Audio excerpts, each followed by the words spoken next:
Hi everyone, welcome back to the watermill. Today we're going to take a break from the floors and we're going to be working in the kiln.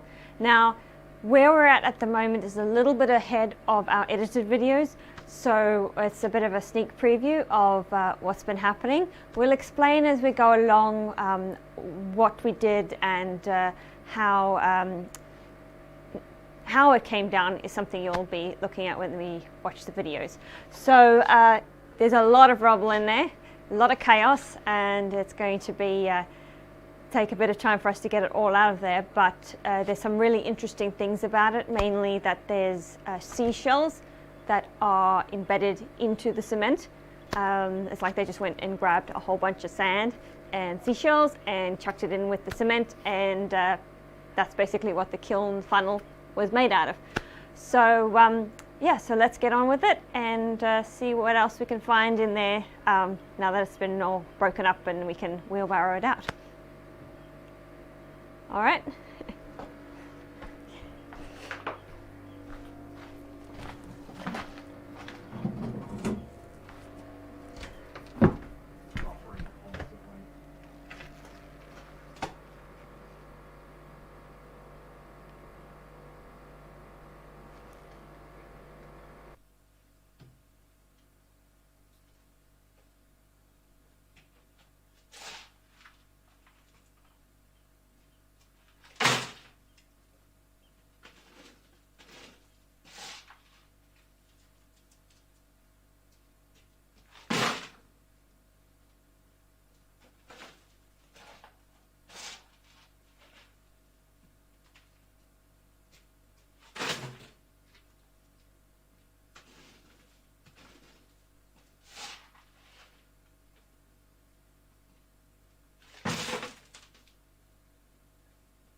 We're aware it's trying to buffer, working on it.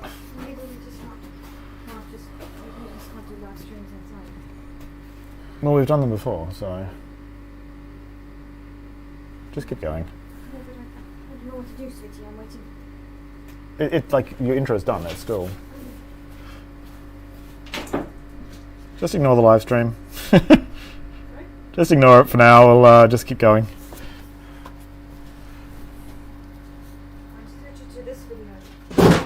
It's the going to YouTube, which is the slow, not the. No, I have already. You have? Oh, Yeah. okay. Yep, they're watching that camera. Alright, let's go. Sorry.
So there's a shell.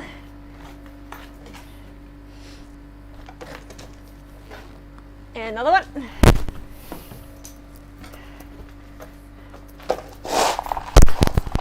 Hi Matthew, yeah, we're trying to play with the encoder settings a little bit to try and get it to be enough that our internet can cope with it. slowly getting the settings dialed in a little bit here. We're using new software and trying to avoid the issues we had last week, which was pretty awful.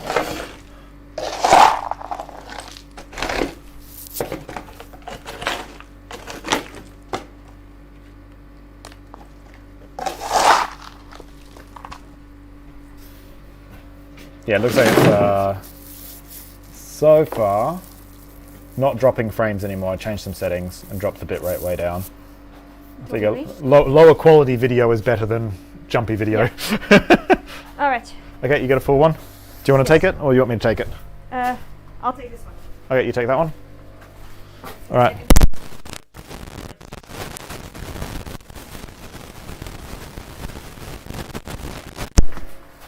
Yeah. We still have some really big chunks of rubble here, as well as the stone from the kiln itself, which we've knocked down as we've been clearing the top section here. You'll see much more of that in the videos to come. Also got straps which are still somewhat stuck in here from when we pulled it down. It's amazing what a 6-ton winch can do. Get that out of here.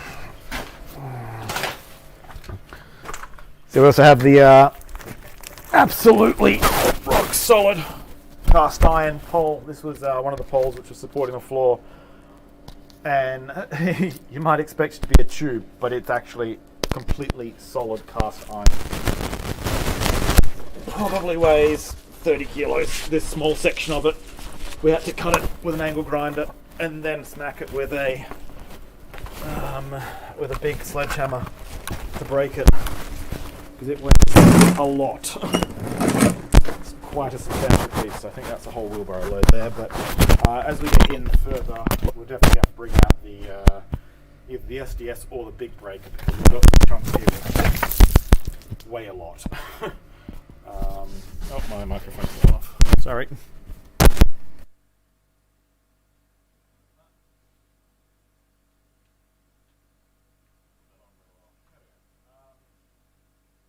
There we go. Sorry, must not have put that on very well. So we've got some big sections here which we're going to have to break up with either sledgehammer, the big breaker, or the SDS, depending on what's going to be the right tool for the job. We've got some really big stones here which are going to need to be broken up as well. So I'm going to switch cameras quickly and go join wifey in the wheelbarrow parade.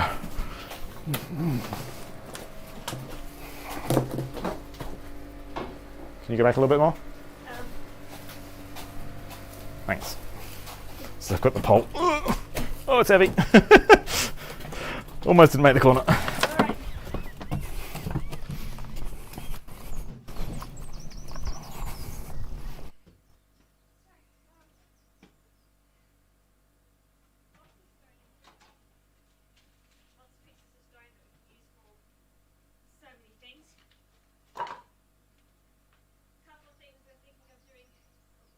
Sorry.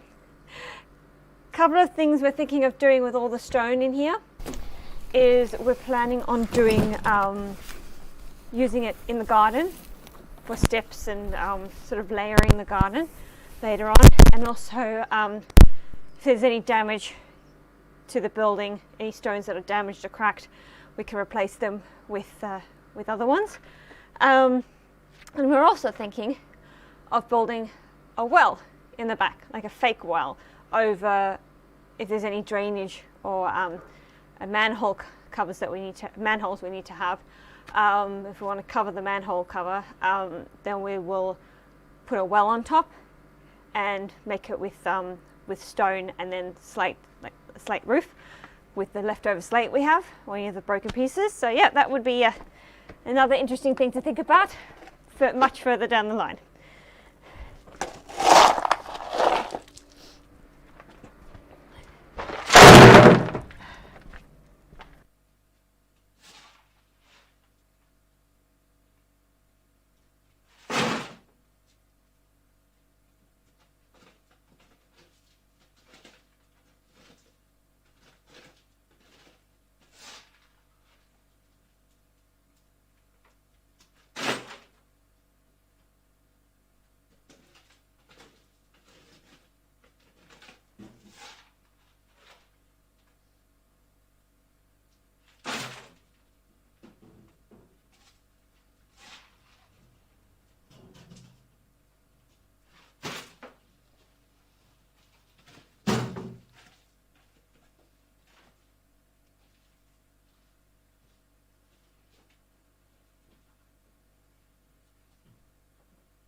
that, it's hopefully good enough. I've just bumped the quality up a little bit, hopefully we get buffering again.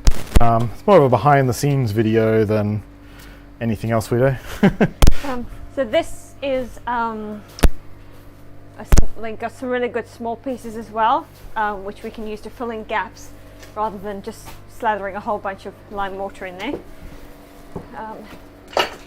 We're going to be storing the stone in a different place to the rubble, so that because the rubble is useful for certain things, and the stone is obviously something that is very useful for other things. So we will be keeping that safe, and then we'll have to clean them all because obviously they've all been inside the kiln.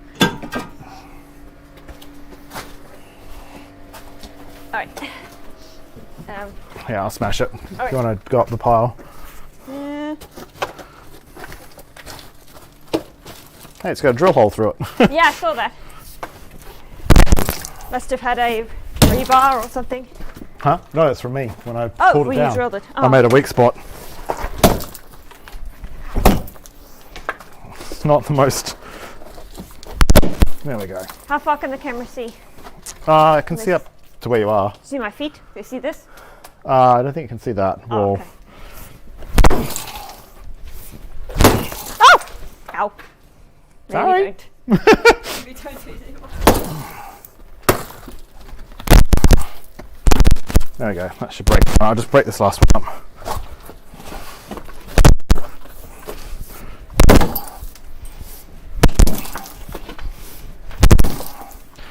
There we go.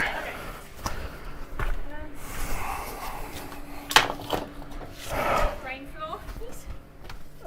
Yeah, that's a tie from the big long rods. Being. Oh, okay. From the ones which run across the mill. Okay. Careful, it's slippery. Yeah, I know. I'm trying to step on the stable pieces. Not this really. Stable pieces? So yeah, we've got this piece here, which is for holding. It was up. on the ties of the top of the T pieces, Yeah. which held it all together. Some metal we've got to put in a separate section. Yeah, it can go all in the same pile. Yeah, but it's got to go. We put it with all the other metal. That's Yeah. all. Okay. All right. We'll lift some of those pieces in there, and there's a couple more big pieces, and then I'll take that out. Okay. And then you can put the other one. I can lift it. Not all of them. You probably struggle with much more than. That. Yeah, I'd say that's all you'll be able to manage. Those big chunks are quite heavy. Get very awkward pushing up that crappy ramp. Yeah.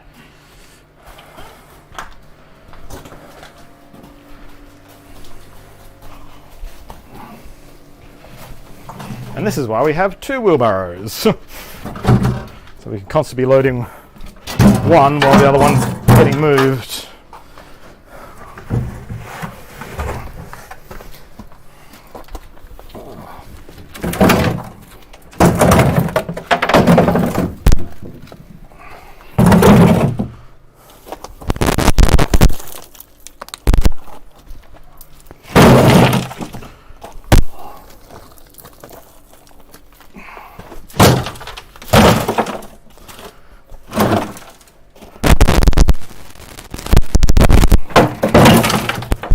I struggle to do too much more than that. Some small rubble to infill.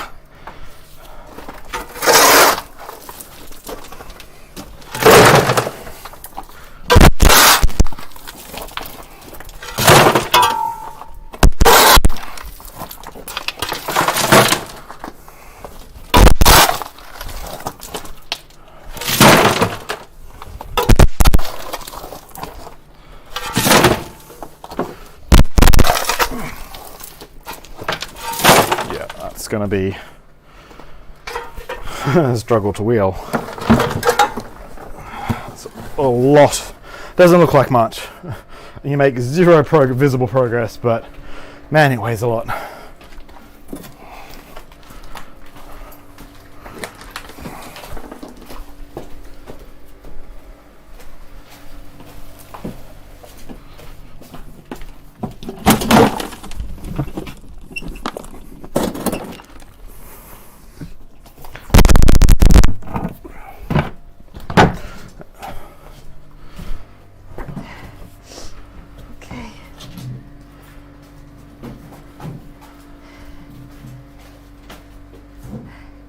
And out of interest, there are monarch butterflies outside everywhere. So, yep, they really love the mill.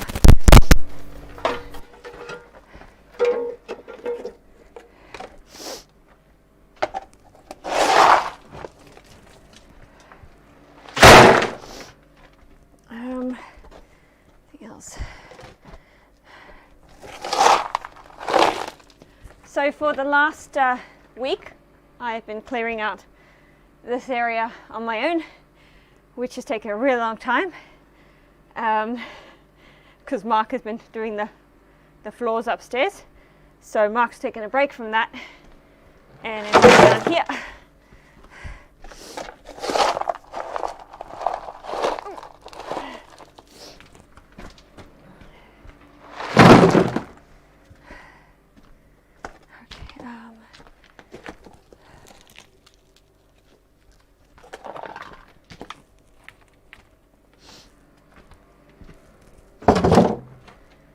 I don't know if you can see it all, but the wall on that side is all stone. It's going to need to come down, and so that's going to add to our extra stone pile, which is quite significant. We could almost build a really large shed outside with the stones. So yeah, it's nice to have a lot of extra ones.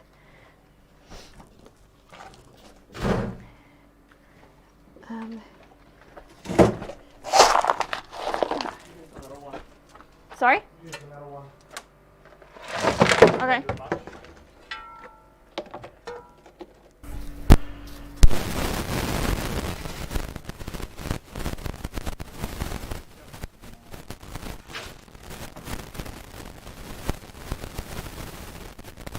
Actor is the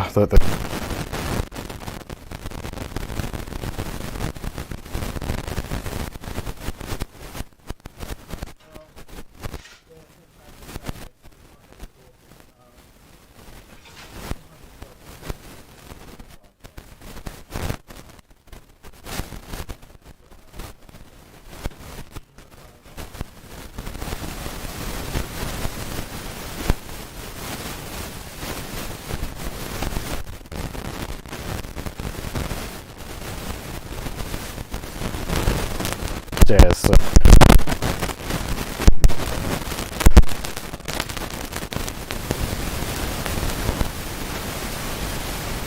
Shore stone. And in amongst it, and it's just so sharp. Incredibly sharp. Yeah. Moving needle. There's some shells. Whoa! There's some shells. Yes. Bits and pieces.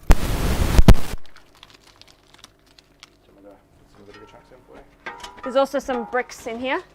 They were extra support. Well, some of the bricks were just in the wall here, and some of them were in the chimney, just as filler. Filler, yeah. And some of them were up there where we pulled the bits out of the wall. Oh yeah, there's a ledge. There's an extra ledge so that the top floor, what would be our top floor, Has 2 rows of bricks. has 2 rows of bricks wide. So it's High. High? Oh, too it's high. sorry. Oh yeah, and it's a little bit deeper. I'm hoping it's only 1 row of bricks deep. And we can use some of the stone from here to fill those To fill in. the gaps, yeah. Oh, it's going to be fun lifting that up there though. Do that once we have a floor. Winch. Do it without the floor so we can winch it. Because it's so heavy. But have you mentioned about our second planning permission? No. So I'll wait till the noise has died down from Smashy. smashing. If you're using your mic, that should be fine. Oh, okay. All right. Put mine on mute. We got emails back from the council, and they had a few issues with some of the things we wanted to do, but overall it wasn't anything too drastic. It was more really aesthetic It's more stuff, or replacing something with something else to make it more historically. Or just not let it. They don't want to let us do a couple of the windows we want. Yeah. Because historic Scotland, you don't want to keep the building looking like it does. Yeah. so we'll have to, we're working with the architect on that. Yeah, so it's kind of, it's mainly the kiln that's the difficult, because you have to change it to a livable space, but still keep it in its industrial shape, which is not very conducive to a livable space. So yeah. I mean, it's got enough light in now, but that's because the roof has got holes in it. It's missing half the roof. And also the windows, the windows at the top allow the light to come in. It's mainly our middle floor where the kiln has no windows. Sorry? I just found Matt's sledgehammer. Which, yeah, it's the middle floor that will have not a lot of light. But they're not too fussed about the back of the building. It's the front of the building that is the most important visually, even though this mill you can see from all angles. That's probably a wheelbarrow load for you. I don't know if I can take that. You want to try? Because the last time I tried, it just tipped over, and I just let it fall where it fell. I'll take it and I'll put a new one in for you. Yeah, I need more rubble, less Huge chunks, because I can't control when they fall. Okay. Yeah, that's actually pretty heavy. Yeah. Watch my back as well. Don't let me overload wheelbarrows because my back's not going to crack a little. Okay, bend with the knees. Lift with the knees, sorry. My knees are very unhappy from doing the floor all week. Okay. All right.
I think this is one time where extra hands would actually be really helpful, because it's just a matter of shoveling and moving and shoveling and moving, and it's just it's amazing when you add an extra person how much quicker it goes, just because you can get this sort of rotation and everything's constantly moving. Yeah, but it's unfortunately we're not in a lockdown. We're not sort of shut off as we were before, but there is the Delta variant that's starting to make an appearance in the UK, or has been. So who knows?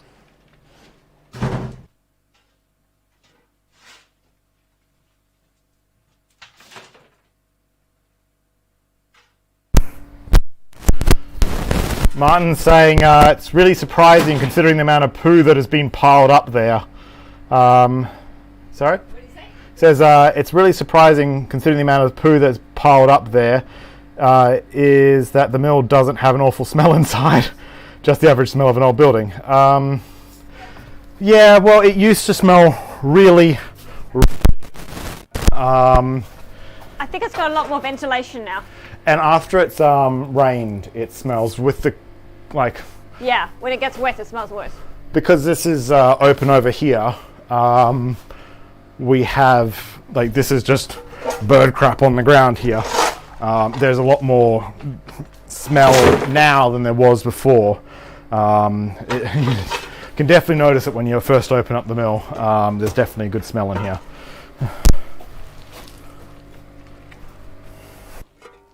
But no, it's not a I'm going to pass out smell.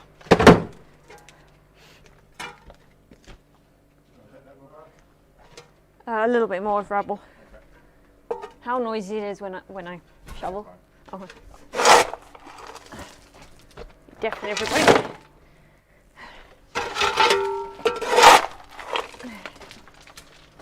All right, here we go. Can you pull that out so I can actually get out? We need to move some of these stones outside. I'll go through and you push that one in after. Okay, great. Yeah, I'm really struggling for energy today. Been here since 6 a.m. You want to bring that one in? I explained about the wall. Oh yeah, and yeah, I've been doing the floors upstairs for about 6-7 hours a day all week. Slowly getting there. We've got the back half of the mill now covered on with plywood. Slowly getting there. Our road closure starts on Thursday, so our asbestos contractors should have the asbestos off the roof by the end of the week, hopefully. Maybe early next week, we'll see. Yeah, so then that means that's one of the major hurdles to us doing the roof sorted. What am I going to be able to lift here with my back? See, I'm kind of glad that while it was a close vote, people did vote for this, because my knees are so screwed from kneeling on the floors constantly all week.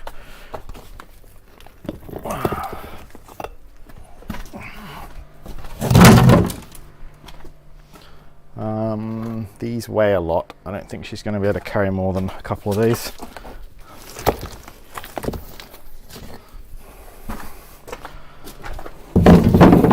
That's probably it for her. Or for me, to be honest. This is a smallish one.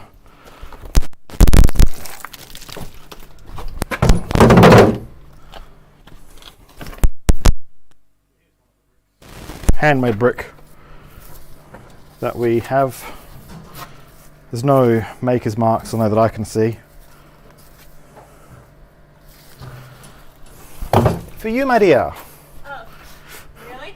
Yeah, I didn't. It's just it's 3 stones and 2 small bits. So there you go. Can I put them under the? Can I put them under the scaffolding on the end? Put them to the left of the RBC if you want to keep them. The big water tank. Okay. Intermediate bulk container. Just because I wanted them out of the way, I didn't want to put them all in that other area. No, that's not too bad. It's actually better than this. Yeah, I didn't want to overdo it for you. And can you scoot the next one in for me, please?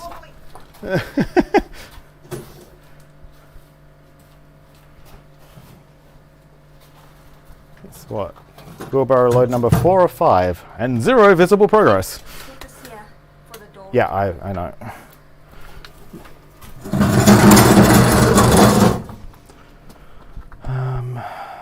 Okay, more rocks.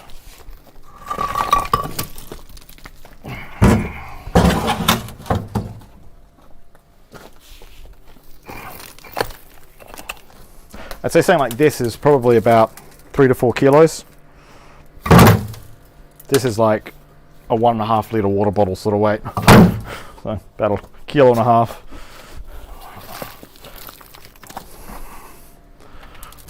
Probably got well over 100 tons of material, including all the stonework here. Yeah, I don't know, maybe 50 tons, because this box is probably, if it's solid stone, we're not sure if it's solid stone or not.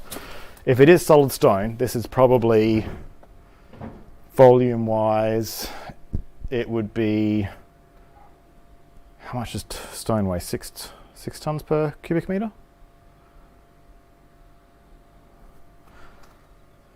Yeah, that'd be about 70, 80 tons in stone alone. I think it's 6 tons per cubic meter. If anyone knows how much stone masses per cubic meter, let me know and we can figure out roughly how much this is going to weigh.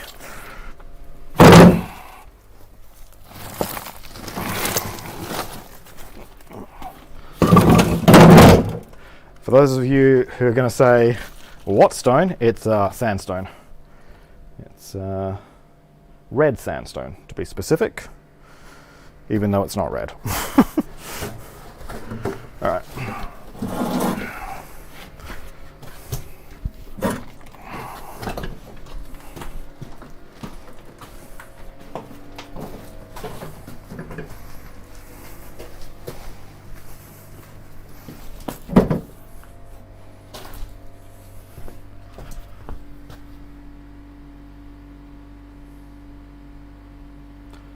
Alex is asking if it's a full-time job. Yeah, this is our full-time job.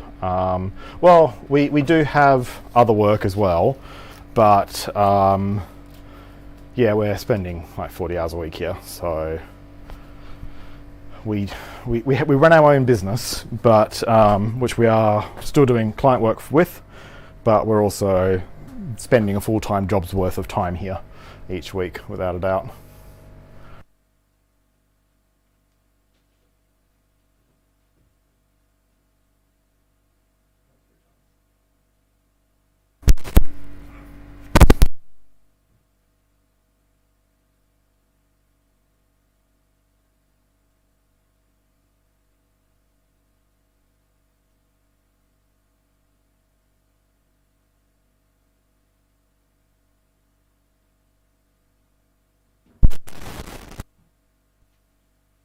Says that sandstone weighs 2.3 tons per cubic meter. In that firebox, this solid stone, it would weigh about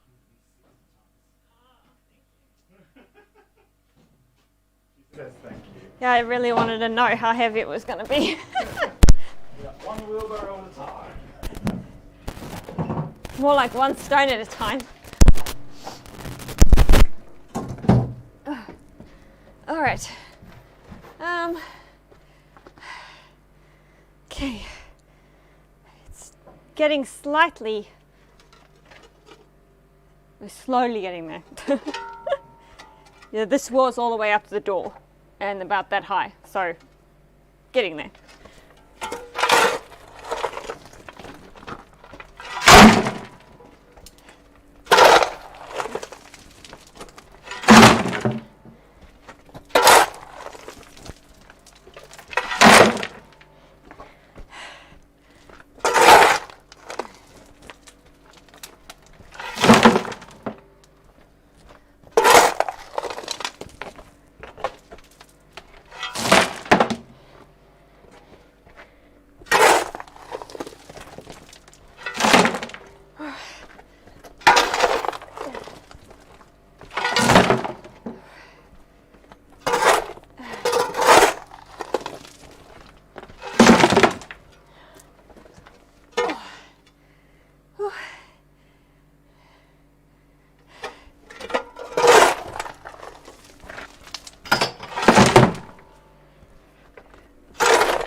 Have a lot of respect for anybody who does manual labor every day for years as part of their job. So, and also I have a lot of respect for all the people I see cycling around the island while I'm driving, because there's some pretty steep hills here, and it takes a lot of effort. But yeah, this is quite a workout.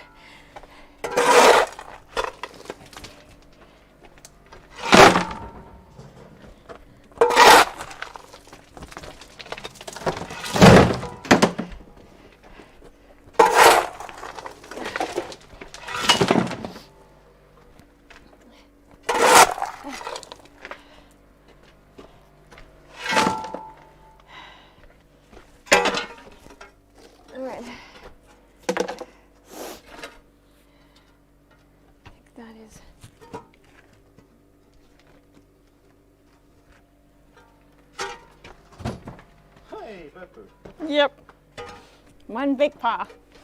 Okay, I think I might think if we get the stones out, it'll be a lot easier to get everything else out because I keep hitting stones. So if we slowly pull the stones out. And about 8 wheelbarrow loads of stone visible right there. yeah. What I mean is, about 10. rather than me trying to shovel and then just hitting stone all the time. Yeah, that's why it's trying to do stones. Yeah. I'm trying to stack them up. Come around the back. Yeah, and take around to the back of the pile of rubble and everything. The backyard doesn't look like a backyard anymore. It looks like a tip. Well, it used to be a bit green in some places. Okay. Whew. Okay. You're taking it? Okay. Yeah, do the initial heavy chucking it in.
Load wise, that's very heavy stacked stones.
The big baddie, do you think,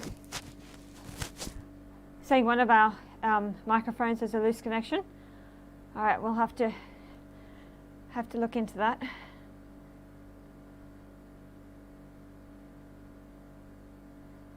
Oh, and Alex Brewer, yeah, this is technically a full-time job at the moment. Mark's work started up again recently. So he's doing that, well, it's not a full-time job, it's sort of contracting job, so he's started doing that again. and so he's working on that some days, and working on the mill other days, and I am stay-at-home mother, so I am looking after the little one, or I am here. And we currently have a very nice, we say neighbour, but they live on the other side of the island, but everyone on the island is a neighbour, and they're looking after Juliet at the moment, so I can get a bit more stuck in. Trying to... Right. Okay, well that's not going to work. I don't have my wheelbarrow. I didn't have my wheelbarrow there. I was about to shovel into nothing. You do? I don't know how it... No, it's my mic. Your mic? I think it's my mic. It's not happy. Oh. Yeah, I think it's my mic which is not happy. I think the it doesn't have anything much in the way of strain relief on it. It's getting out strain. Yeah. I might just go grab some electrical tape and wrap mine up. Talking about the progress, I think some things show immediate progress, and it's really obvious that you're making progress. And other things, just you work and you work, and it doesn't look like anything's happening. The mortar on the walls is one of those things.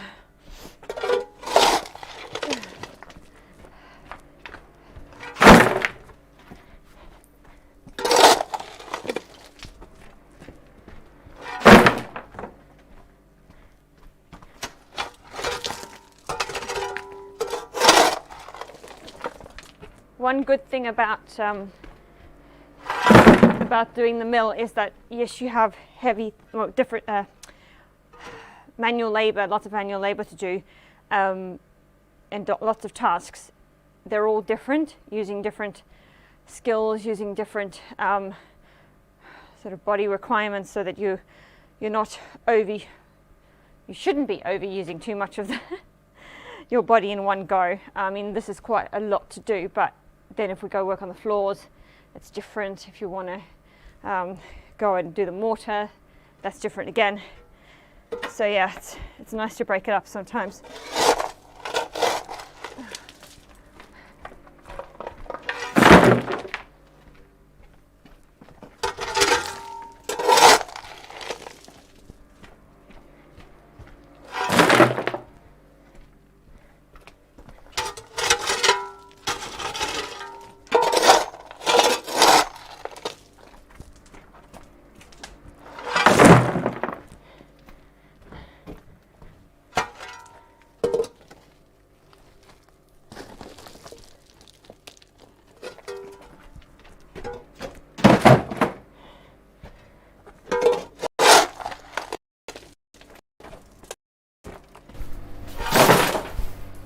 There we go.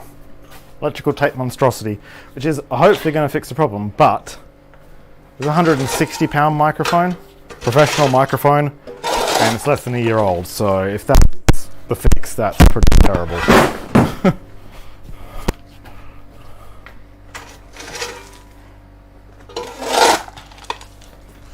So hopefully that sorts out the issues a little bit. And also, to do with work, being summer, this is you've got to do everything right now time of the island. Like, people are building everywhere very fast. And I'm feeling very stressed about the roof because we got delayed with the building warrant and the road closure and materials. And our timber is in the mainland, waiting to come over, but we're waiting on the lime mortar and the lime mortar, insulation, roof membrane, all coming over in the same shipment. That apparently got picked up last week, so it should be up here this week, and then we'll have a full 18-ton truckload of material with the 12 or 15 tons of stuff we've got. It might even be two truckloads worth of stuff coming over for the roof, and then finally we'll be able to start, which in itself is scary. Yeah, the crazy thing is that it's summer, but It's not really summer as you It's think about it. 13 degrees, and today when I drove over here at 6 a.m. this morning, I drove through clouds to get here. And then down through the valley into the fog, so there was like a cloud layer which we drove through on the hill, and then down through a gap into the fog. Yeah, and now or Seahall. Last week was basically living in a cloud all the way down to the ground. Hence needing a dehumidifier, because we want to try and get the humidity down in here so we kill the woodworm. But when outside is 100% humidity, yep. It doesn't help. You go, I'll get that wheelbarrow after you've gone past. If I can get past. You'll fit. I'm not worried about me, I'm worried about the wheelbarrow. Alright.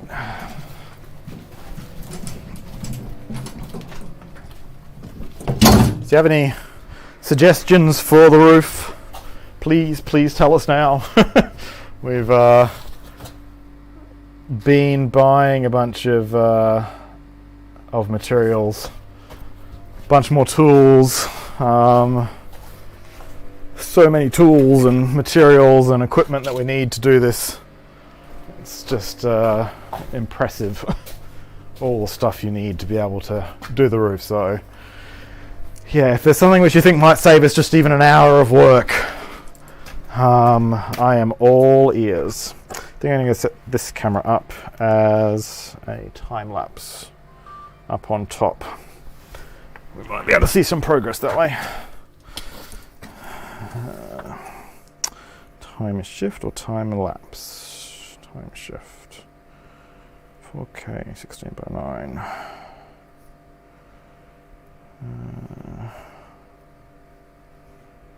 Ultra-wide. Sure, why not? Log.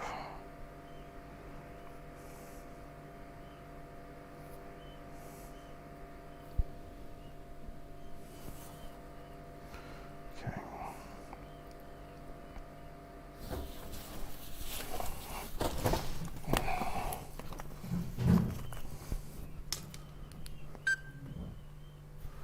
Okay, there we go.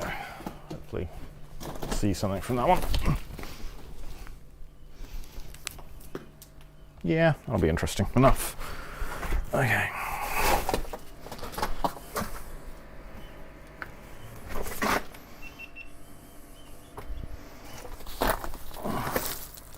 Let's just rubble.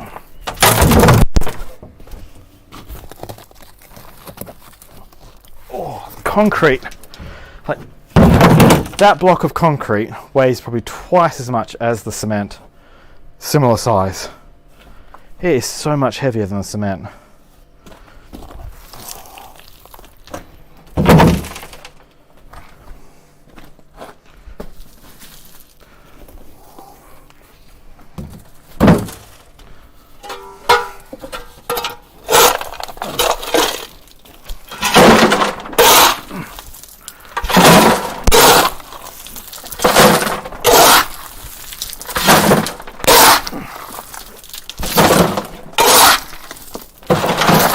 Whoops, missed. Oh. That's probably too much for you, isn't it? I got a bit carried away. That's okay, I have to probably... Is it stone in there? No. It's just cement. Okay. There's one stone, but it's covered in cement. Okay. Give it a shot.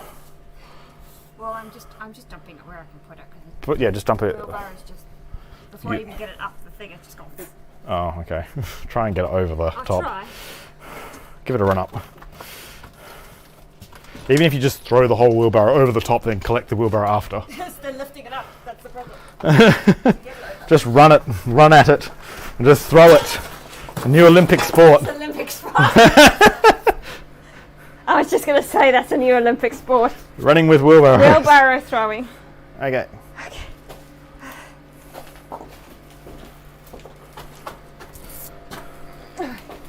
You're going to be okay with it? Yeah. Just...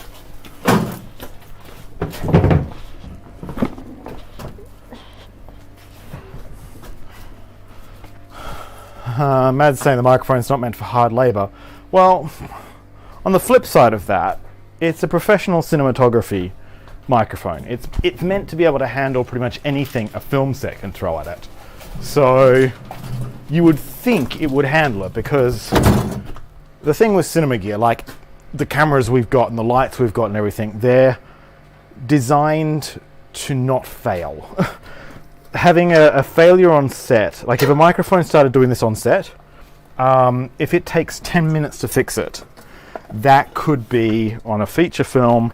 I mean, they'd be using Vision mics, not Deity, but yeah, they'd be using like 300-400 pound camera, microphone rather.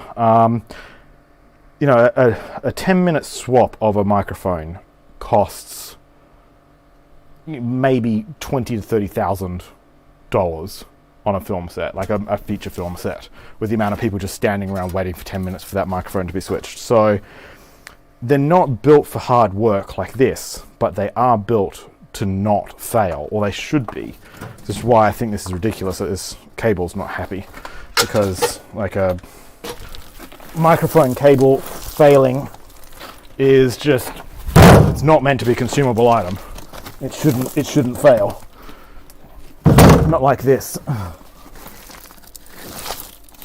And Vision, I think, use copper-plated Kevlar, like Bose use on their headphones for their mic cables, because it's about all that survives.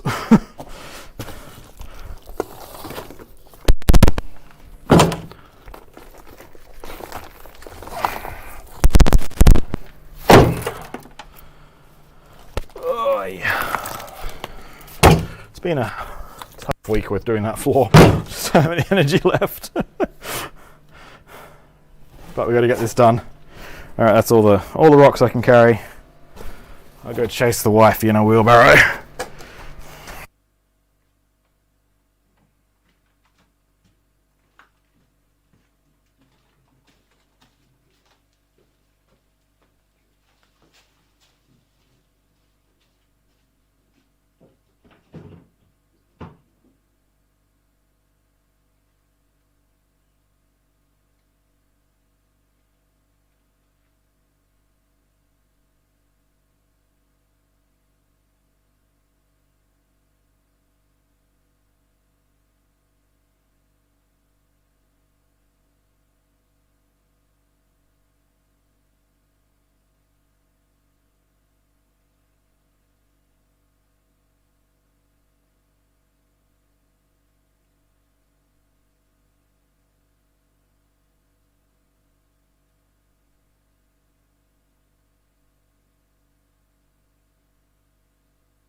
Yeah, Fluffy Jenkins, you can just call me Watermill Gal and call him Watermill Guy.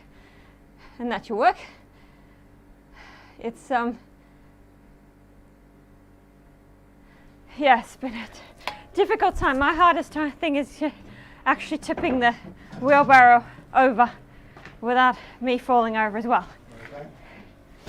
Yeah. No, it's Fluffy Jenkins was just saying he doesn't know you, can't remember your name, so he's just calling you Watermill Guy. Watermill Guy, Watermill Gal, Watermill Dog, Watermill Toddler. So we're going to go a little bit less rubble this time.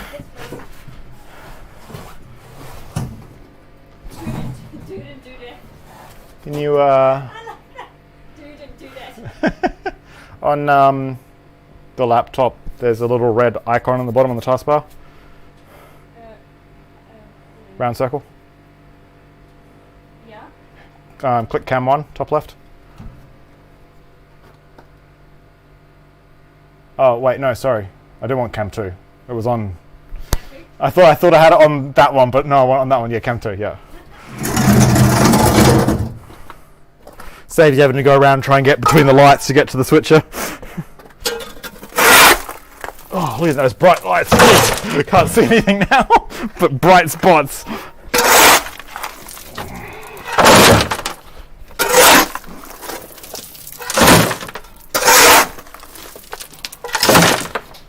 Interesting looking at those bright lights, all the stones are now purple.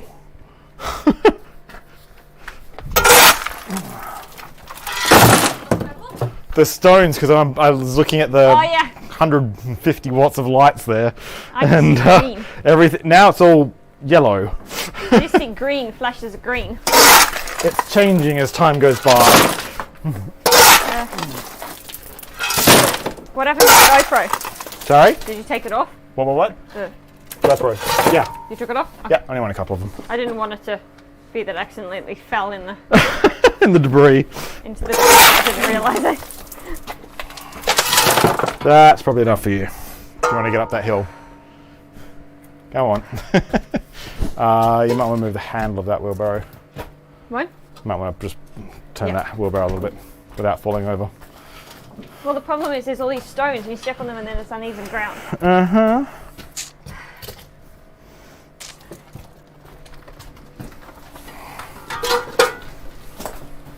I prefer turning around here, it's better.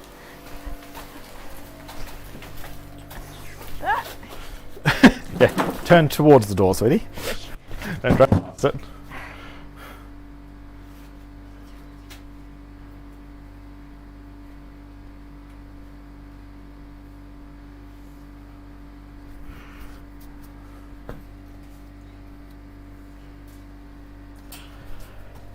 Alright. Should I do more big rocks or should I just do rubble? Do some more stones. Okay, fine. Since I've got to lift them all here and load them, and then I've got to go and stack them at the other end. I'll lift them twice. Whereas this rubble you can just pour out. It's lazy mode. Oh. This stone here is going to weigh as much as she does. No, this stone is going to weigh more than she does.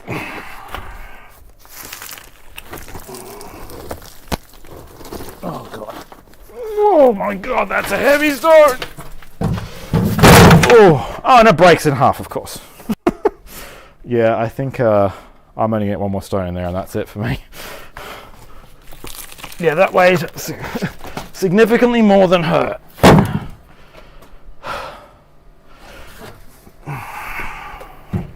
It's easier to lift her than that.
All right. And again.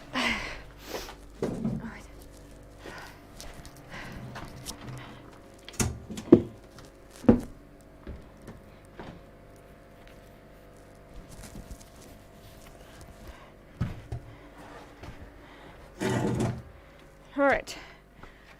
Okay, it does feel a bit better. Feels like some progress.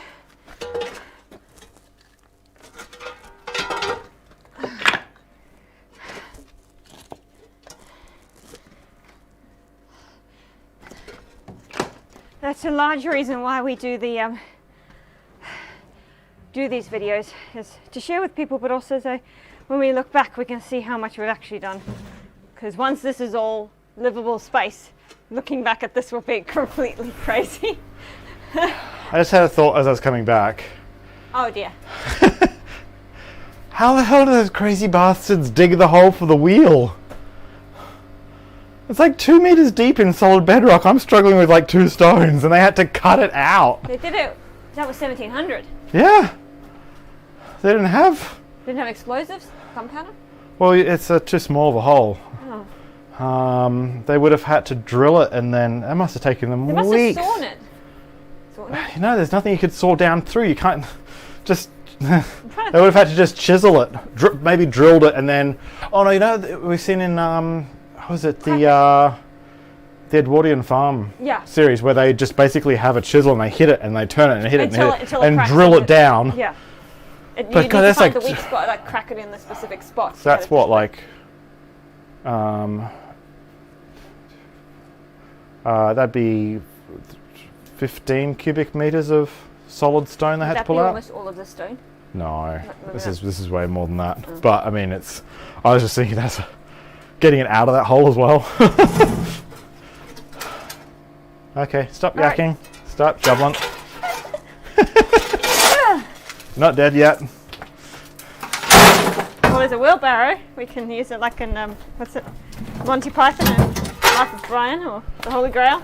Holy Grail. Bring out your dead.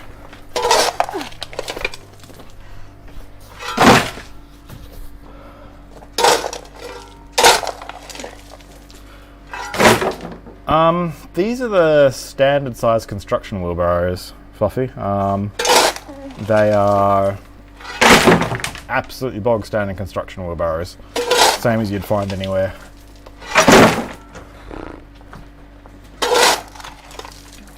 And yes, slave labour, definitely slave labour. We're not getting paid for this. We're not making any money at all on this. If there wasn't COVID, we'd invite people over to camp and have a slave labour camp. to have a like, you know, you have the cleaning bee, have a rubble bee, like just to remove all the rubble. Fluffy was saying, was questioning whether it's slave labour. I'm like, yeah, well, we're not making any money on this. Though we are saving money by not hiring contractors. Yeah. Hopefully we're saving lots of money. But also not being able to hire contractors. Yeah, there's none. There is nobody, because as we said, everybody's going nuts for trying to get their builds done. Yeah, and all the builders companies are builders are booked until next year. Yep.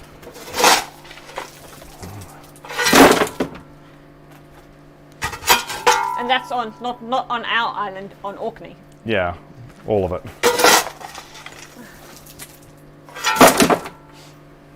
Oh, did you know they were filming The Witcher in Skye? Really? Yes. Ah. And I'm not surprised because of very impressive cliffs and mountains there. Yeah. Here it would just be sheep. Well, Hawaii's got mountains in it. Yeah, but... And we've got mountains on this island. No, but and we've got cliffs. We've got loads of cliffs. Yeah, we can have cliffs, I suppose. If somebody needed to... As long as you want to die from the wind blowing you off them. The cliff, yeah.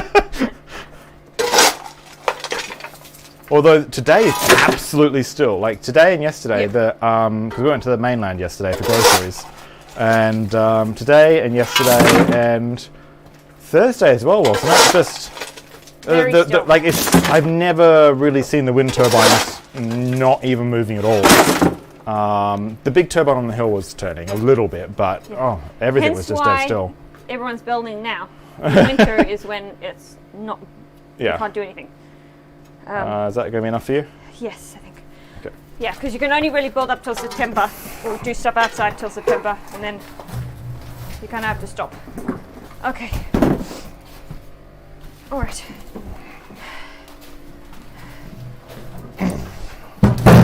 Yeah, I think I've got the latency on this stream set to 10 a minutes. lot more than normal because we're several minutes behind on the audio.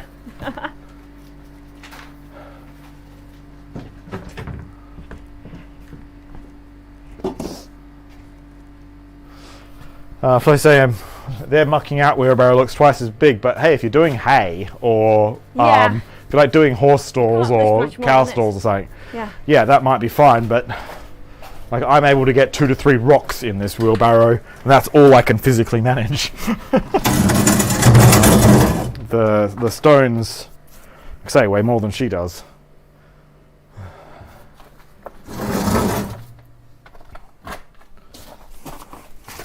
What we got here? We're getting into more rubble territory, out of the rubble territory into the stone territory. Let's see if I can.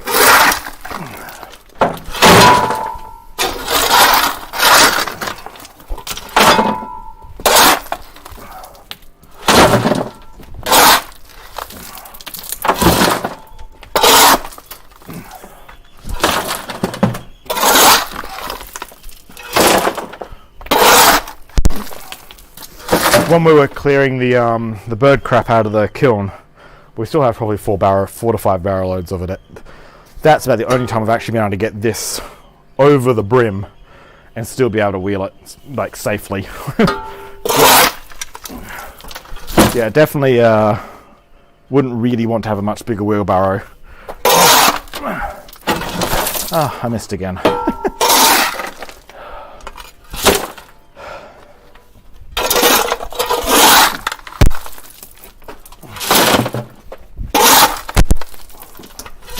Almost got the corner here cleared. That's progress.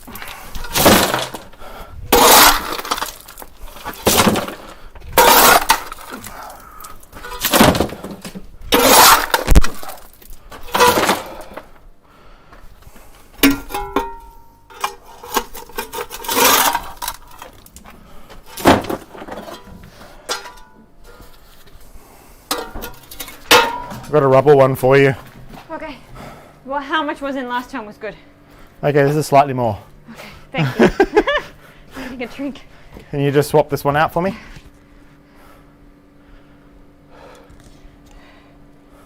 Oh, no. I'm going to start putting more in it. Okay. Alright. Chop! Come on, work! Don't put any more in. It's the tipping. I can't tip it high enough to get to fall over. Okay. Oh, watch out, there's steps there. Take a seat. I wish I could switch cameras.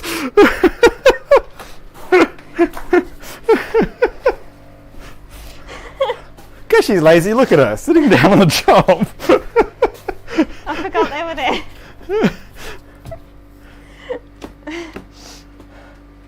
Alright. Pretty good stairs for a quick. Well, as far as the audio being a couple of seconds behind, hopefully the audio is not behind the video, but I'm talking about the video behind the encoding, like what's coming out of YouTube versus what's going into YouTube is far behind.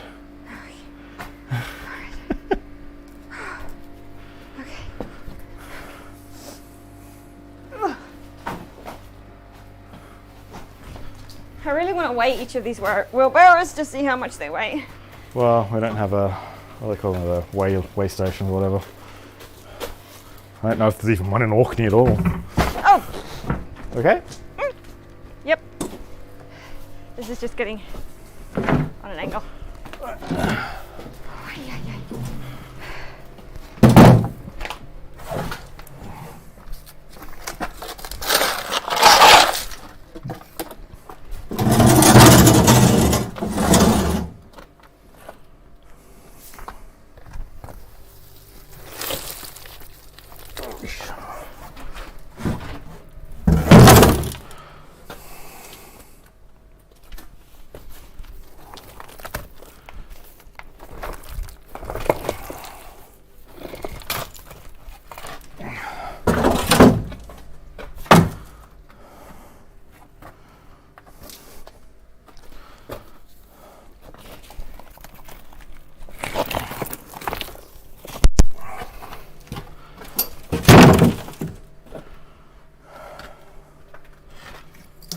That's not ideal.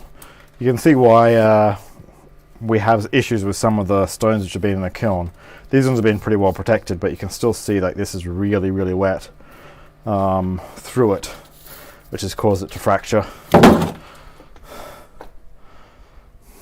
So we're hoping, we're putting all these stones on a separate pile, because what we're hoping is we can use some of these stones to replace some of the stones in the building which are failing because of the fire in 1930s, because of all the bird crap on them and the salts from the bird crap getting into the stone. So we're hoping to save most of this, and then we can perhaps build a shed out the back for a like generator, or use it for a wishing well.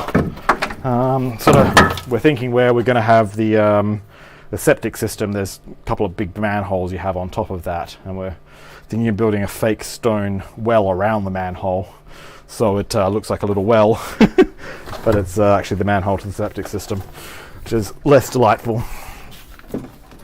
Oh, sort of lopsided. You go straight in.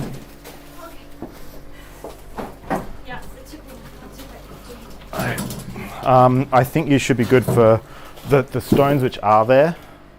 That are probably concrete rubble, like blocks of concrete rubble, rather than this sort of stone. Okay. So I think you should be able to lift most of that. Yeah. What's in the right there? That could still be a big chunk of that. The one which I was smashing with the breaker. Remember? Yeah.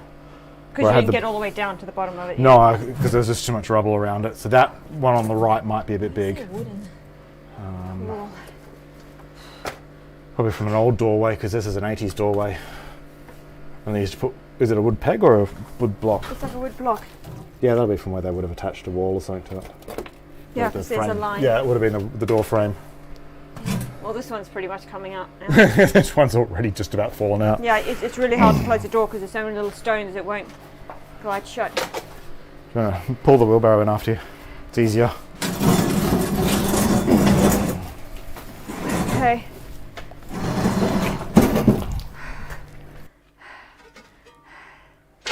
All right.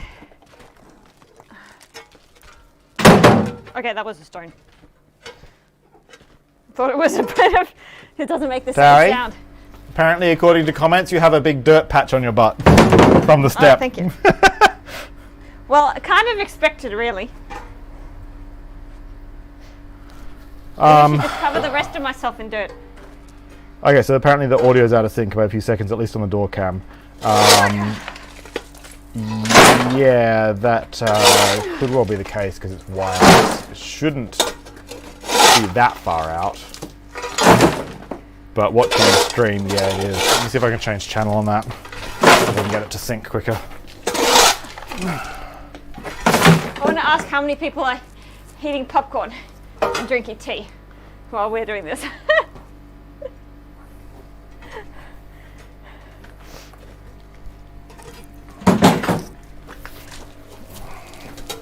It's like a Schadenfreude thing.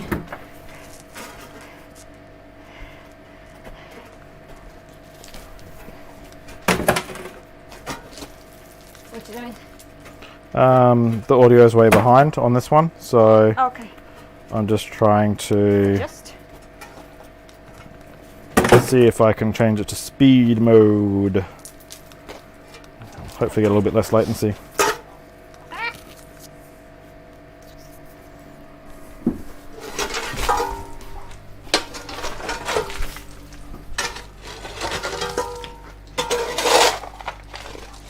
Yeah, that still about half a second or a quarter of a second behind, but it's better than it was.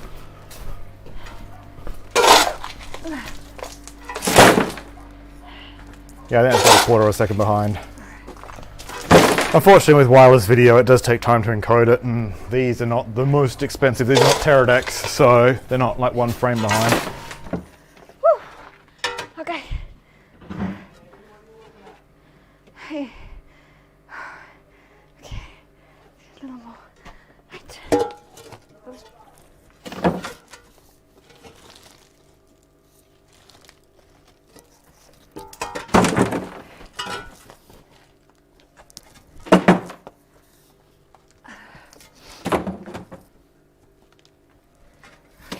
think that's enough.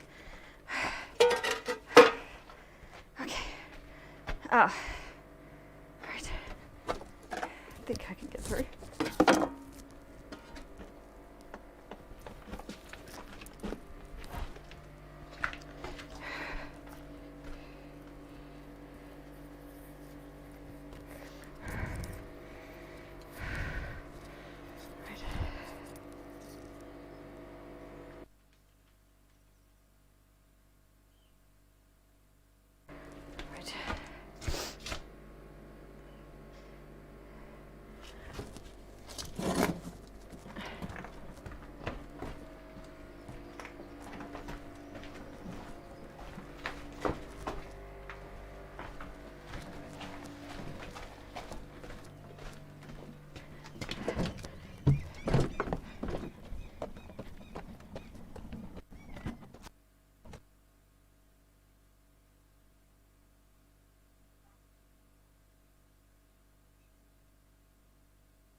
Sorry? Huh. Thought I put it to the side somewhere. I don't know. But I think it's from the 1980s. I don't think it's from... Yeah, it would have been from when they did the chimney, probably. Yeah.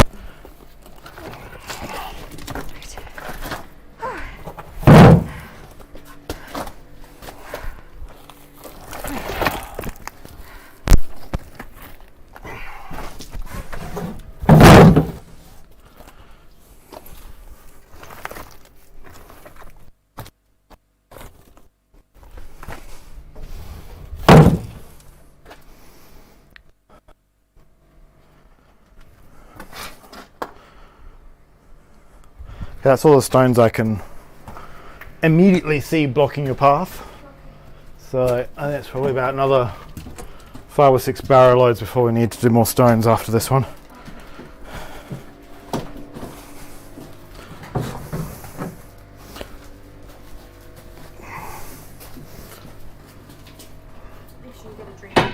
Yeah.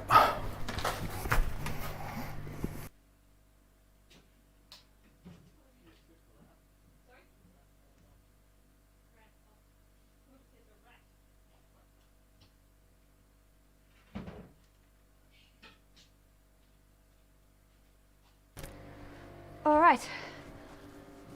So yes, people were asking about the things we found in here, and there's not a lot, but I did find in, you might see the video of it when we do the edit, up there next to the chimney, there was the chimney, then some stones on either side with some cement on top, and between the stones and the chimney on the left hand side there was a bottle, a glass bottle, but because of how that the chimney was put in the 80s, I think it's an 80s bottle that they just stuffed in there after they did the build. So not that interesting, but but it's something. So yeah, it's unfortunately with this mill there's not a lot of hidden stuff because somebody else had been trying to fix it up, and I don't think they left a lot of things in the mill like they might do at some others. So yeah, it would be nice to have some small pieces of history in that way, but we've got the rocks for history, and there are some fossils. We've seen some fossilized stuff in the rocks as well, so that's kind of nice. So I'll have to keep an eye out for those. All right.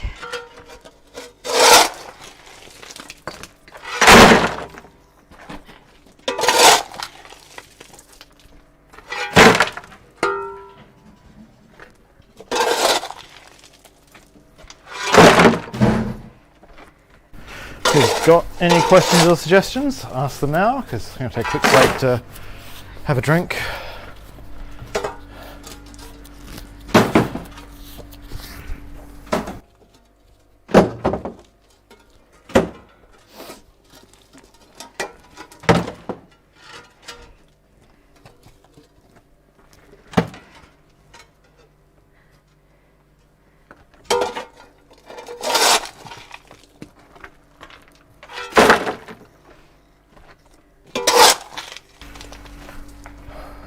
Okay, apparently audio is more delayed than before. I put it into balance mode. What I need to do is see if Companion, which is a computer program, can talk to an ATEM, see which audio input it's got, so which video input it's got, and then dynamically apply a delay based on that. That would be a way to do it if I can macro that, or I can macro OBS to do that. So look at the ATEM, see which input's live, and then apply a delay depending on which input's live, because the main input, which is the camera, which is directly hardwired in, that shouldn't have a delay. But the wireless video does take time to encode and send wirelessly.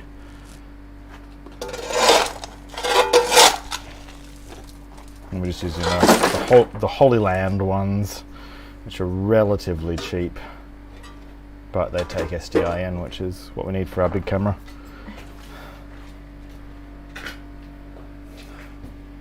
Just taking a quick break. Okay. I thought I would explain what you guys are looking at here. Are they on this video? I just switched it away because you came out, but yes, okay, back on that one. Okay, so just to explain what you're looking at here. So we've changed it now so the archway will be the entrance into the kiln. So this section here is going to be closed off. If we have enough stone, we should be able to put stone in, you think? If there's enough of it, to block this up. Sorry? I do a bookcase on one side and the kitchen bench with like spice racks and everything else. Yeah. Well, yeah, that's kind of what we were thinking of doing, in also the. Huh? Yeah. So basically, what we're thinking of is putting cabinets here, or place to put stuff in the kitchen. Yeah. So bench there, and then this is quite deep, so we can have some shelves into the wall, and then on this side we can have bookcase.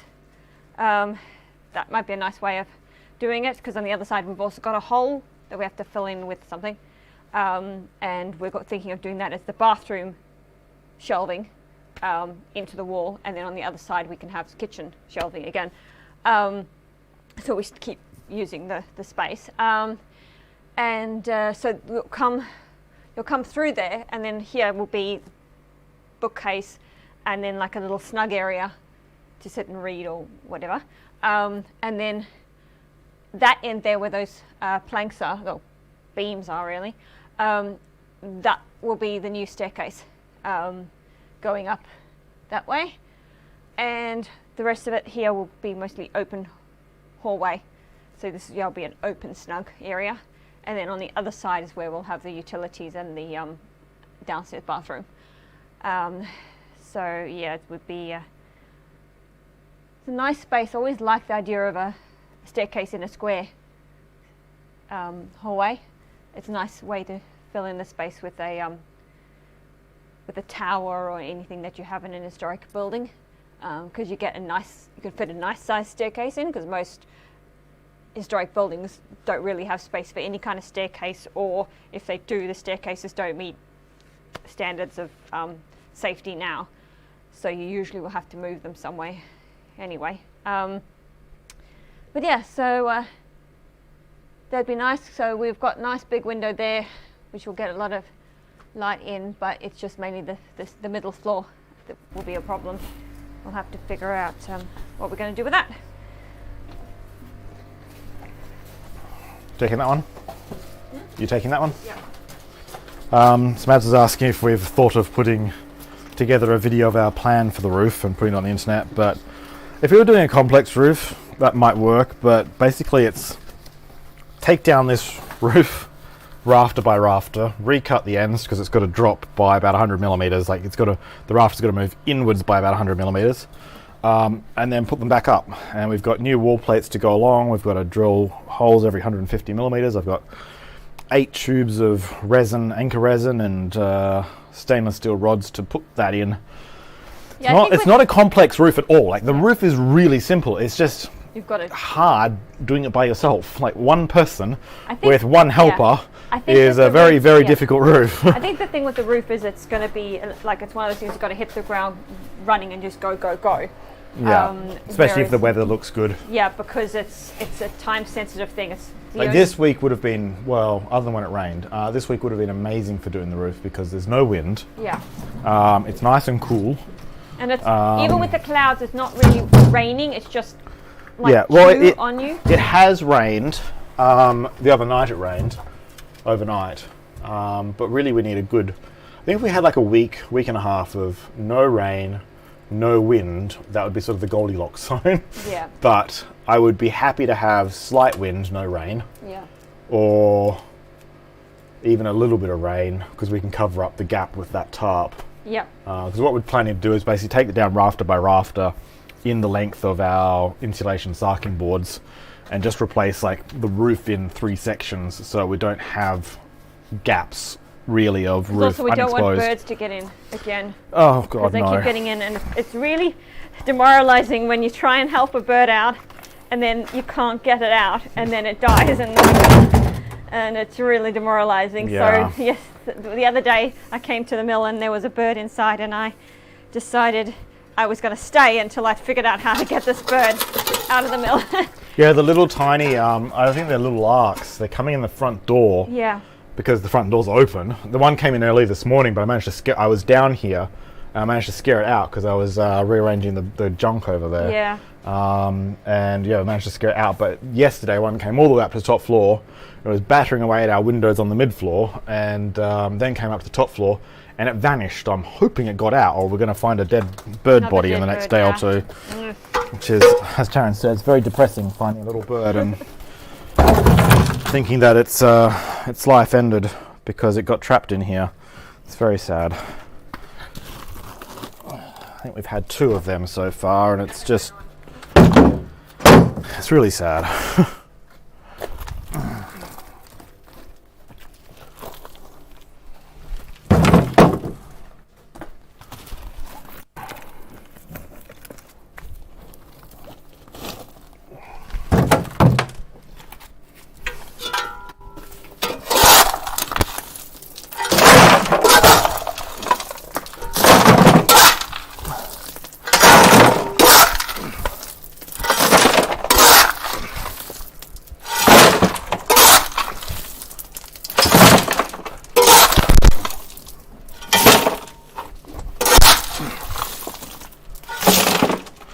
So all of this was pretty much 100% solid concrete. This pile here was 2 massive chunks of concrete, as tall as me, sitting here, and I broke all that up with the massive breaker. It only took about 2 hours to smash it all down, so I've still got a chunk there, I think. But yeah, you'll see that when we get this actual video out. I'm way behind on video editing with the year going away, trying to get client work done, trying to get this this roof sorted. I'm way behind on video editing. I just don't have time to go through, even sort through the footage right now for the next video on the kiln. So the live streams are good because it still lets us get something out and people see how we're progressing without having to spend several days video editing. This is a wifey sized one. You want to take it? Want me to take that one? Yeah, and put the other wheelbarrow in for me. I'm trying to get to this stone to see if I need to smash it up with a big breaker. Okay. So if you can swapsies. Just check comments as well. Sorry? Check comments. Yep. Just going to do that before you ask me. As I was talking about the roof, and I don't know if anyone's commented on the roof. I don't know if anyone's commented on my thoughts on the roof. Oh.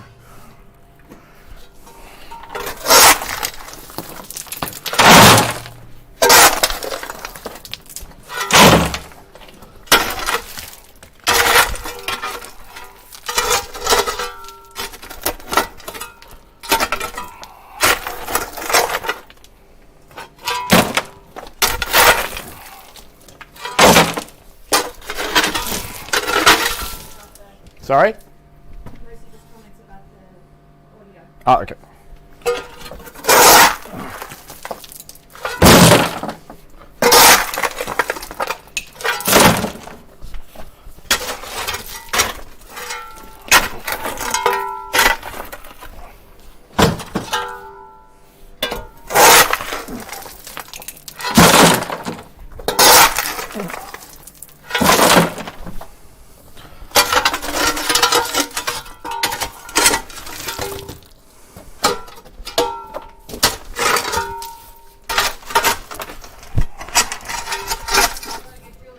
Sorry?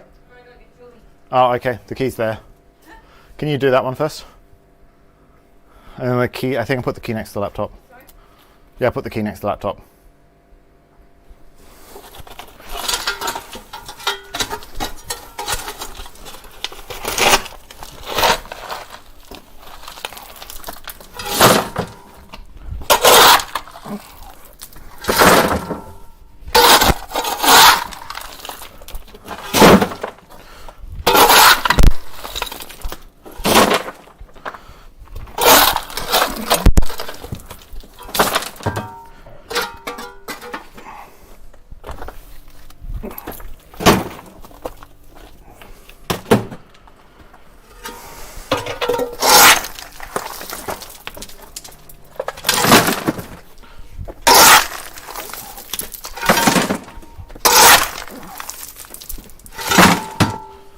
That's a full load for me.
So I'm going to pick up the little dudette and then I'll be back, but I don't know how much longer we're going to be doing this live stream. So thank you for having a watch of us clearing rubble, and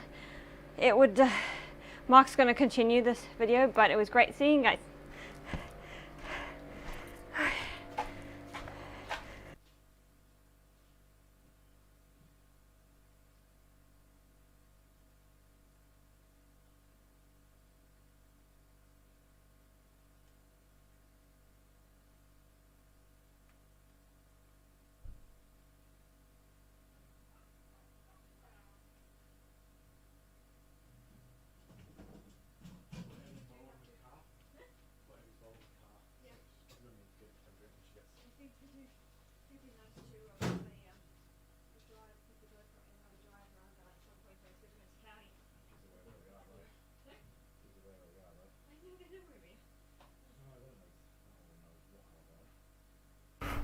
if it's covered in fog, they wouldn't be able to tell anything. Alright. More digging to see if I have to do smashy smashy. I'm not sure if this chunk here I need to smash with the sledgehammer or if I'm going to have to get the bigger breaker. Hopefully I can do it with this. Yeah, I can.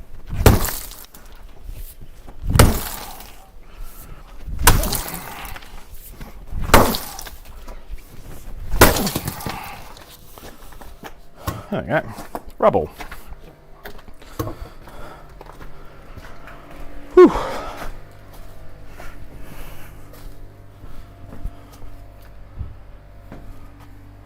So where's everyone from? Got 13 people on here. Where are you from? It's always interesting seeing where people are watching from.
Can't get past the wheelbarrow. If we're going to have to do more live streams of wheelbarrow chasing, I'm going to have to set up another scene of just pre-recorded video of a wheelbarrow getting wheeled.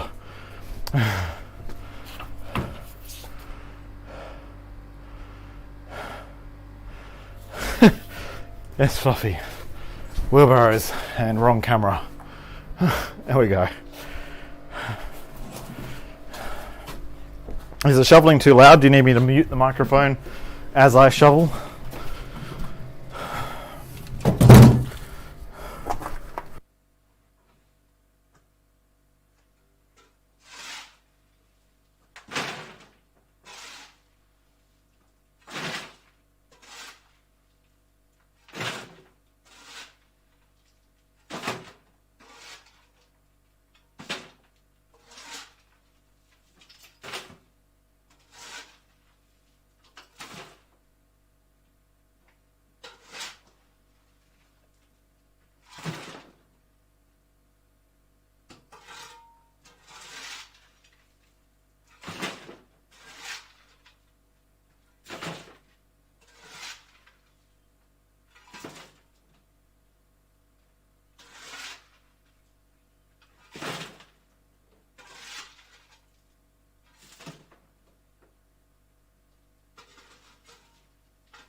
Time to go do wheelbarrow wheeling. So we've got 2 wheelbarrow loads ready to go.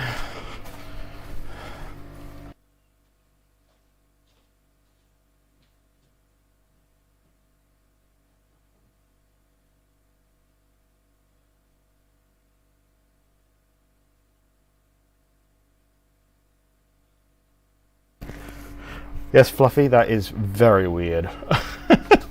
But I do get people who just want to like work and listen to like sounds of trains or stuff. I know there's people who do that. So why not wheelbarrowing? Relax. The sound of other people dying from work and sore backs.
I believe, Fluffy, you like shovel cam on the video with the pool that we made. Do you want me to record some shovel cam for the edit of this one?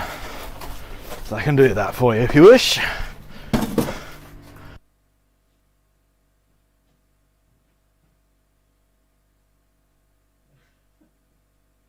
Just saw Mad's comment. Sound of other people being miserable is always pleasant. I'm actually enjoying it. It's definitely a hell of a workout. And with my back already strained after the previous couple of weeks, I'm not exactly. I'm enjoying it mentally, just not physically.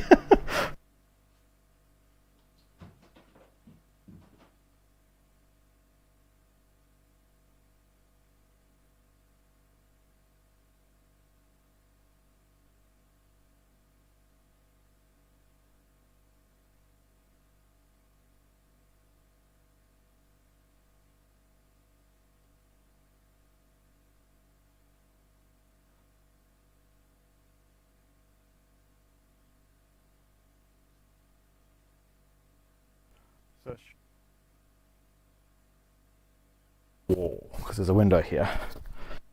Very special audio for you.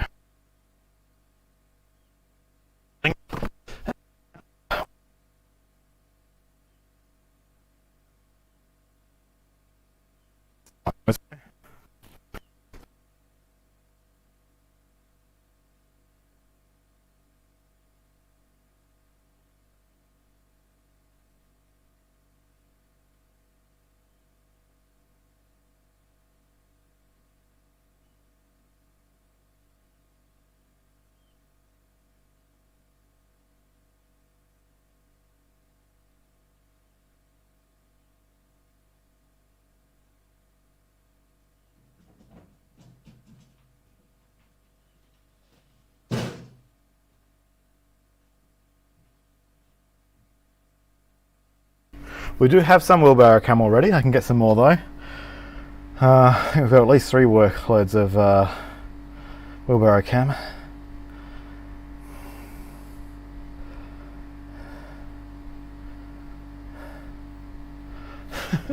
Yeah, well, I bought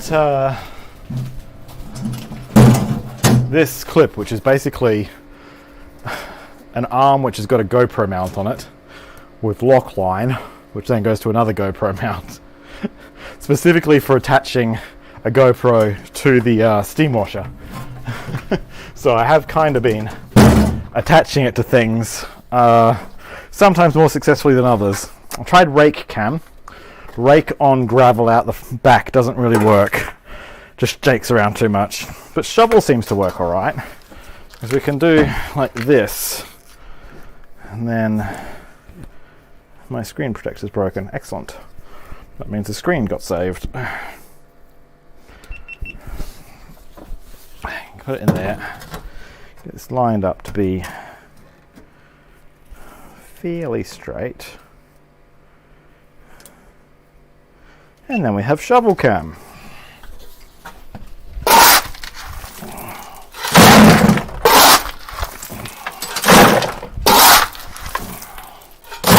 And even better, we can do close-up shovel cam. It's not in the center frame though.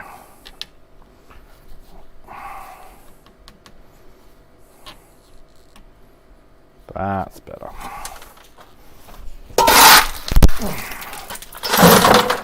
Point it up a little bit more. The motion tracking, the image stabilization stuff doesn't really do well with the moving in and out. Changes the point of framing.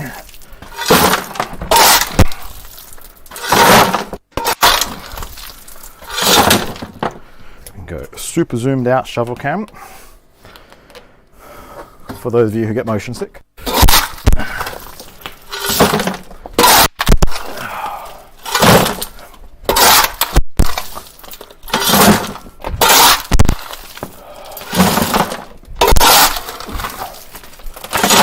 That's a full load. Minute 14 seconds of shovel cam right there. I haven't tried wheelbarrow handle cam, I don't think. Alright, I'm going to do this wheelbarrow run with wheelbarrow handle cam. Oh, sorry, I had that on the wrong camera before. I'll show you again when I get back.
Yeah, I realised that, Fluffy. Sorry. I realised as I came out. Yay for one-man operator. So, clip, which has got a very tight, because I haven't taken this off in ages. So it's got it's the same top brand. I know this is totally out of focus because the focus is set way further back. Actually, I can probably just do something like that. Not necessarily in perfect focus, but better focus than before. There. So yeah, it's got a clip on top, which is a standard GoPro mount, which is kind of cool in itself. Then it's a 25mm lock line clone, which then has another GoPro mount on top, which will then have the GoPro on, so you can do a camera in your camera. Yeah, so super handy little thing because we can bend it to various different angles. And that's what we get the shovel cam and pressure washer cam and all that sort of stuff with.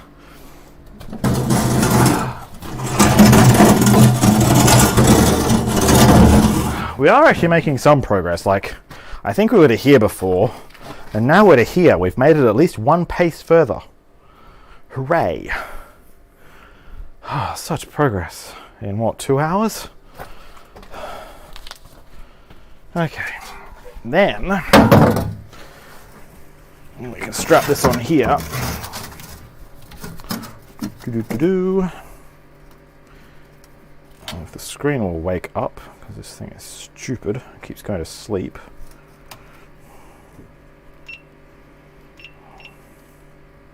These gloves don't really do the touchscreen very well. So, yeah, there we go. More shoveling. I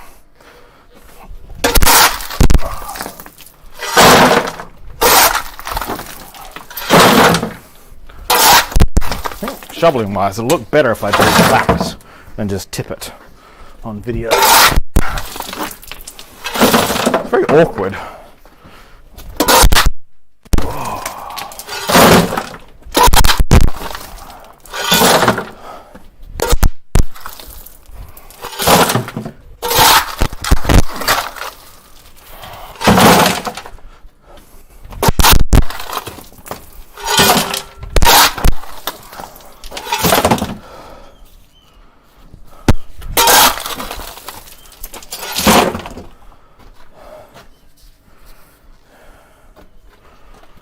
Okay, got another one for you.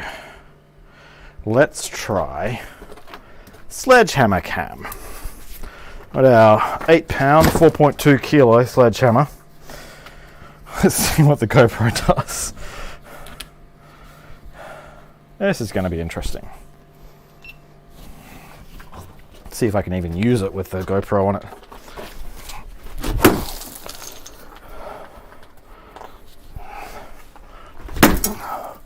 A little bit too awkward. There's a big chunk there. But the other really good thing about this clip is I can do things like this and attach it onto the wheelbarrow.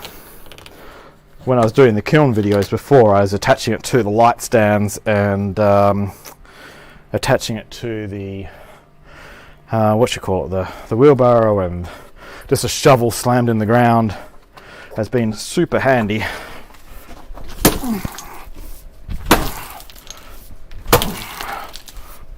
I don't really want to bring the good cameras into the kiln because the kiln is freaking filthy and dangerous. I don't mind risking a like 300-400 pound GoPro so much as a 5,000 pound camera. It's a bit of a difference because a 5,000 pound camera is more like 7,000-8,000 pounds once it's rigged out with a lens and everything. That's with a cheap lens. It's a bit of a difference.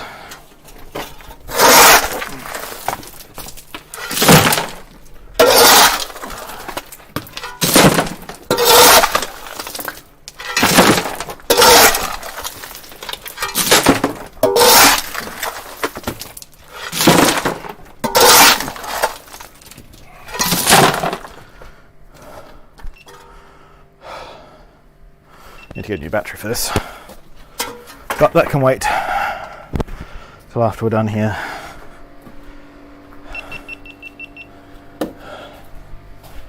Whew, let's see what people are saying.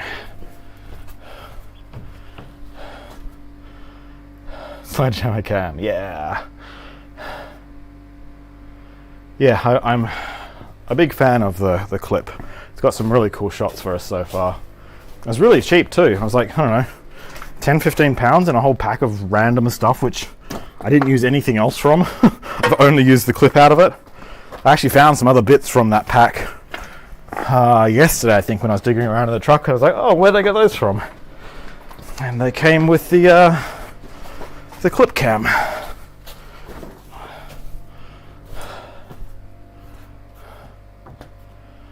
Okay, another wheelbarrow. I'm gonna have to finish up soon because I've been pushing my back beyond its limit all week, and this is starting to give me plenty of warning signs that I need to stop soon.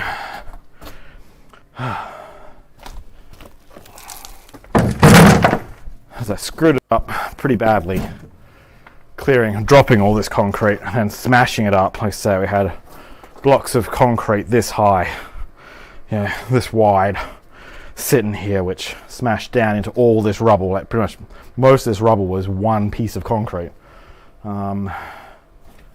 So definitely starting to feel some of that coming back.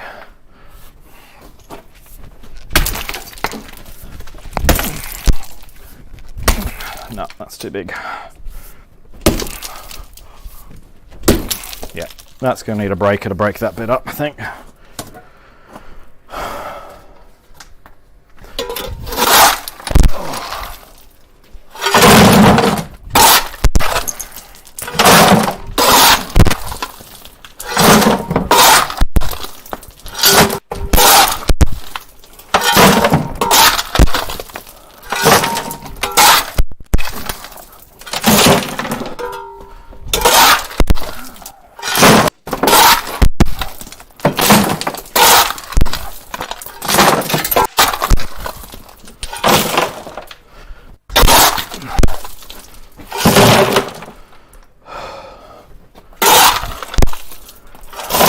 Just frustrating how quickly a wheelbarrow fills up to not necessarily volumetric capacity, but weight capacity.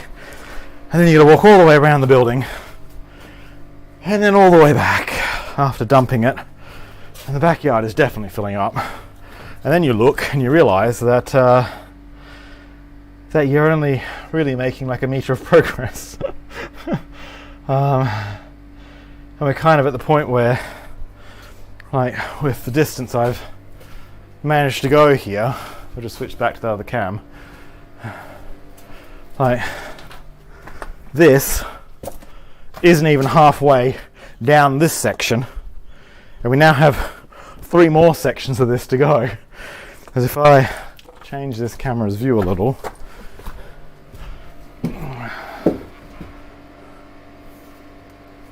so this is, I don't know, about 2 meters to here, and I've got to go all the way back to here, which is another 4.5 meters. I've got 6.5 meters to go that way, and I got another 6.5 meters to go back that way around that corner. That side's not as bad, admittedly. I'm going to try something here with this wireless camera. Now, I said I don't want to bring it in here, but I think this is, but don't slip and fall here. It should be okay. Let me try something here. If I can get this camera off. Tripod. Love this tripod head, but this is a giant pain. Okay, we could very well lose video here because these walls are super chunky and video signals don't really get through it. So this is probably already stressing the video signal. Yeah, down to 2 bars.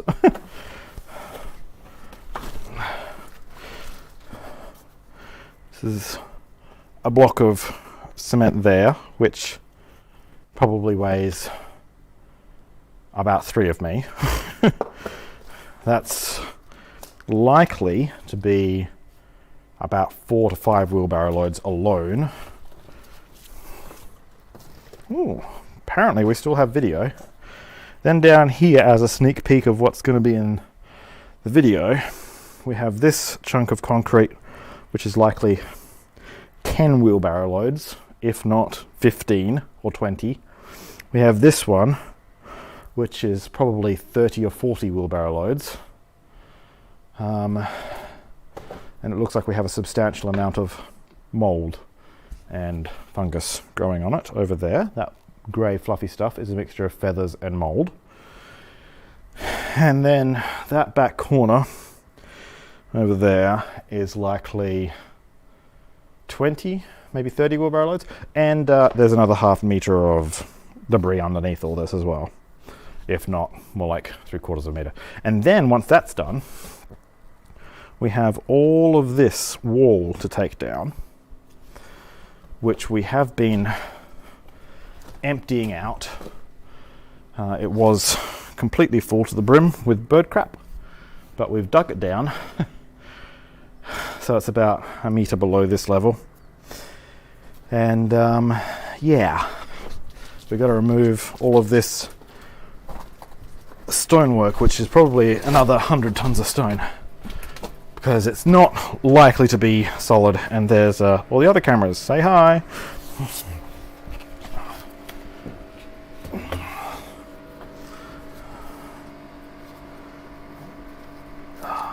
Okay, get this camera back on the tripod now.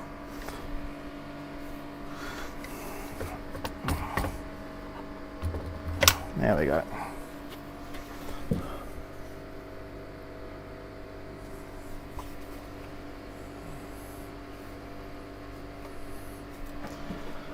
So yeah, there's still an awful lot of cement to remove. So yeah, this is why I say I've made virtually no progress, because we've managed to move realistically like a meter or so of cement, because wifey's been working on that other meter all week on and off, because it's she can only take small wheelbarrow loads because she's only tiny. So she's she had cleared from the door. It was all the way to the doorway, and she had cleared to about here. So that's about a meter and a half. So we've made maybe a meter of progress today in 2 hours or whatever it is since we've been streaming. So yeah, there's hundreds of wheelbarrow loads of stuff left to go out. Luckily, I think our helper is back on Monday. It really makes a big difference with 2 of us big, strong, burly men doing the wheelbarrow, because pretty much the time it takes us to load one, at least with the bird crap, one of us can have the wheelbarrow out and back by the time they've filled it up again, if you've got to smash some stuff up or dig some stuff out. So yeah, we can make better progress, but we can also make better progress on injuring our backs.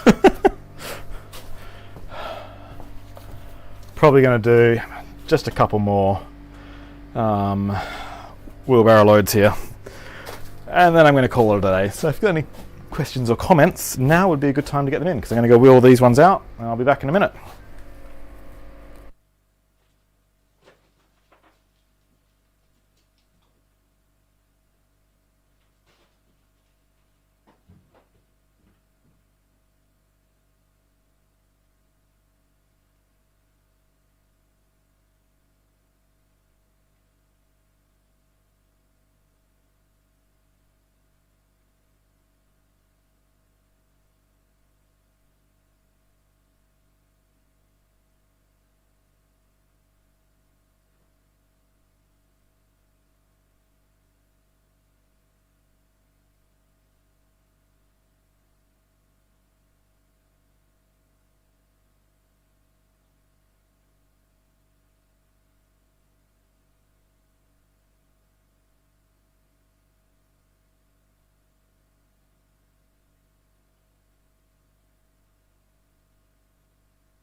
We're back.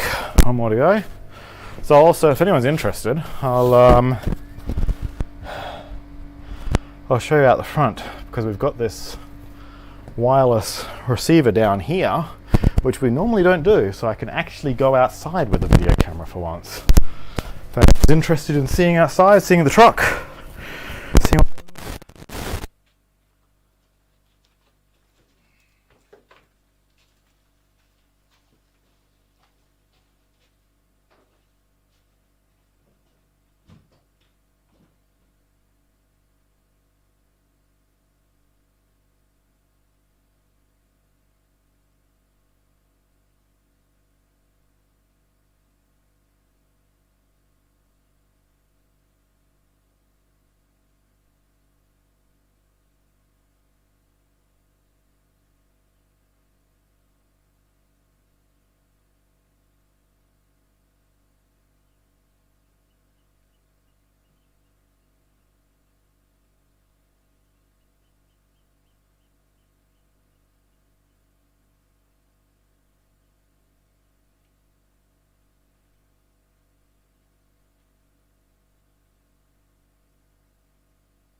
Wheelbarrow number 2 is back.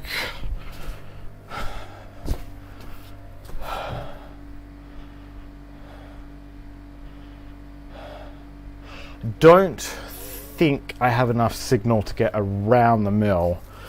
If I try that, you'll most likely, if I want to go around the back tree of the rubble pile, you'll most likely only see the wireless video manufacturer's logo. But yeah, I can take this mobile to. So we've got the big compressor here today. Brought this over from storage. Got all our boots and little silent compressor there. So that's all our PPE for digging bird crap. Since we've got the dehumidifier running, we've got the heater back out because it helps get in there a lot drier. I'm really worried about the timbers in there. They're very, very damp. We've got all our roofing vents, which are sort of slate looking. Apparently they're conservation grade stuff. Harnesses and helmets and everything. And I think that's the box from the big winch. That's the box from the big breaker. We've got, I think, 6,000 slate hooks in those boxes, and our toddler's little trike for when she wants to go walkies here. All our straps and everything. Outside, bring an ND filter or 6 stops of ND. Look at that. A bit harder to see because the screen is covered in dust out here. Got some rubble out here. We need to clear out all of this. So all of this rubble needs to go because we need to get scaffolding up here in the next week or so. Let me find a ND filter which is going to work for me.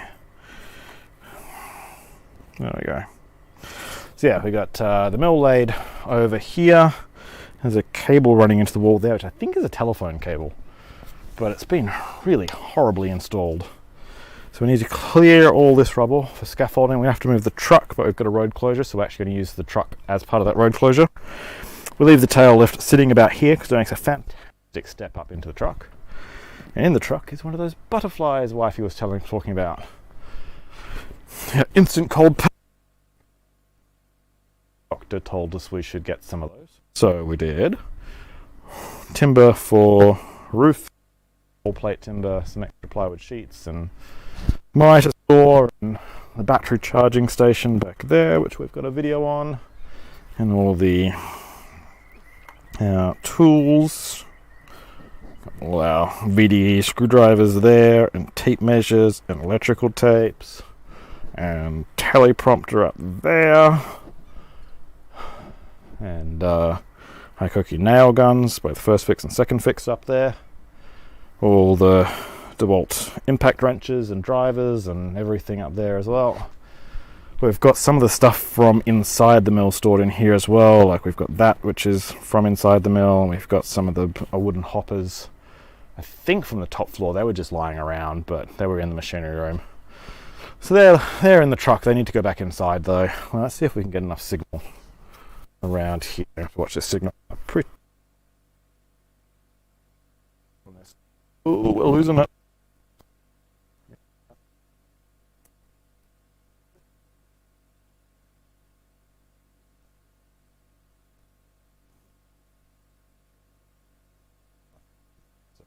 Had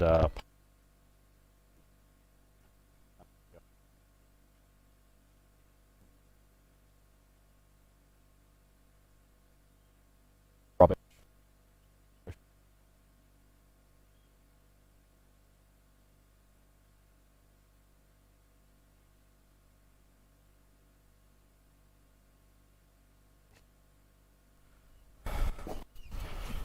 In rust preventative stuff all over the truck, so everything's looking a bit weird.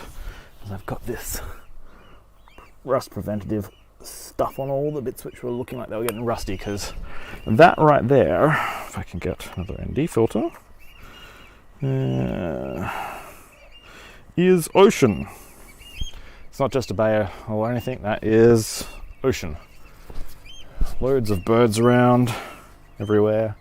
So that turbine up on the hill, which you can probably only just make out there, is a 900 megawatt turbine. No, 900 kilowatt, sorry. Yeah, order of magnitude off. Yeah, 900 kilowatt turbine, and it is just spinning. That one over there is, I think, a 30 kilowatt, and it's just spinning. The 6.5 kilowatt turbines around on the other side of the building are not running at all right now. I spent, I think it was Wednesday morning, 4 hours just smashing down this grass. It used to be knee high. It was quite satisfying. There's clumps of grass in there which probably haven't been mowed in, oh well, not since this place has been derelict, so good 10 years. But I thought it'd be a little bit of extra parking if we need it when we've got the road closure, because we're going to have a couple of the coming to deal with the kiln roof, which is up there somewhere. So we've got all these nettles growing out of the side of the building, which is just freaking awesome. But on Thursday, this will be covered in scaffolding. So hopefully we can get the nettles down then. So in that window is where we were just digging. We have our front doors with all our listed building consents applications on that one. And our site notice on that one. More rubble, which all has to go away. This is all from the grain drying floor. Just got dumped here. We've got tons, literally tons more of it around the back. We've got the tiles from the archway over there as well, concrete, so all this needs to get cleared up. We've been lazy and just dumped it here to get it out of the way. And our VacMaster vacuum, which has been absolutely fantastic. I would love for them to be a sponsor of the channel, but I don't think that's going to happen. And our red mist steam cleaner, which is going to be getting a workout in the kiln there. Let's switch so I can go to see if anyone's got any comments or anything you want to see.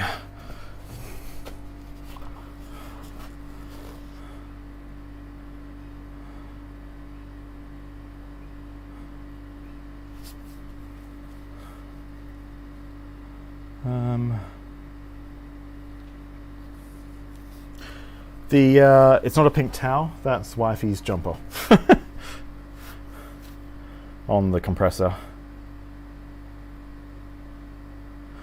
In the truck we actually have a net which is big enough to go across the entire kiln. So once we get the slate off the not the slate, the asbestos off the roof of the kiln. I gotta put this camera down, it's heavy. It's like a 6 kilo camera. It's certainly not a GoPro. Yeah, once we get the roof off the kiln, because we'll have scaffolding front and back, and some boards to reinforce the roof up there for the contractors to do what they got to do. I've got a giant net which we were planning to put up when we first moved up in March, but yeah, that didn't happen because we couldn't get up to the roof. We didn't have our scaffold or anything then, and then the birds, we were trying to stop the birds from nesting. Then the birds started nesting, so we didn't want to put the roof on there and not let the mummy and daddy birds get to the baby birds. So now we have the giant net, and we've got once we get the asbestos tiles down next week, we can put the giant net over the kiln, because the priority for re-roofing is this roof, because this is where we have all the machinery and everything. If the kiln stays with its roof and we run out of time, I really hope that doesn't happen, but it might. When we've got 8 weeks or so, we've got about 9 weeks from now till we're pretty much out of time to do the roof. So I'm hoping we can get the kiln cleared, the top floor decked out, roof replaced here, roof replaced there in 9 weeks. Which is why I haven't been doing any video editing, or haven't been doing much of it, because keeping up with client work, trying to do this, and client work's a full-time job, trying to do the mill is a full-time job, and video editing. Some of these videos take, like the last video, the video on the kiln took basically 30 hours to edit. Short through all the footage, edit it, color grade it, audio, voiceover, intro, outro. It takes a long time. So yeah, I'm behind on video editing again. I haven't even started a video for Monday, which is going to be removing the concrete. I haven't even sorted the footage. I've just got it, all the GoPros and the Ursa and the everything just dumped into one folder. Which reminds me, I need to stop the time lapse on this video camera.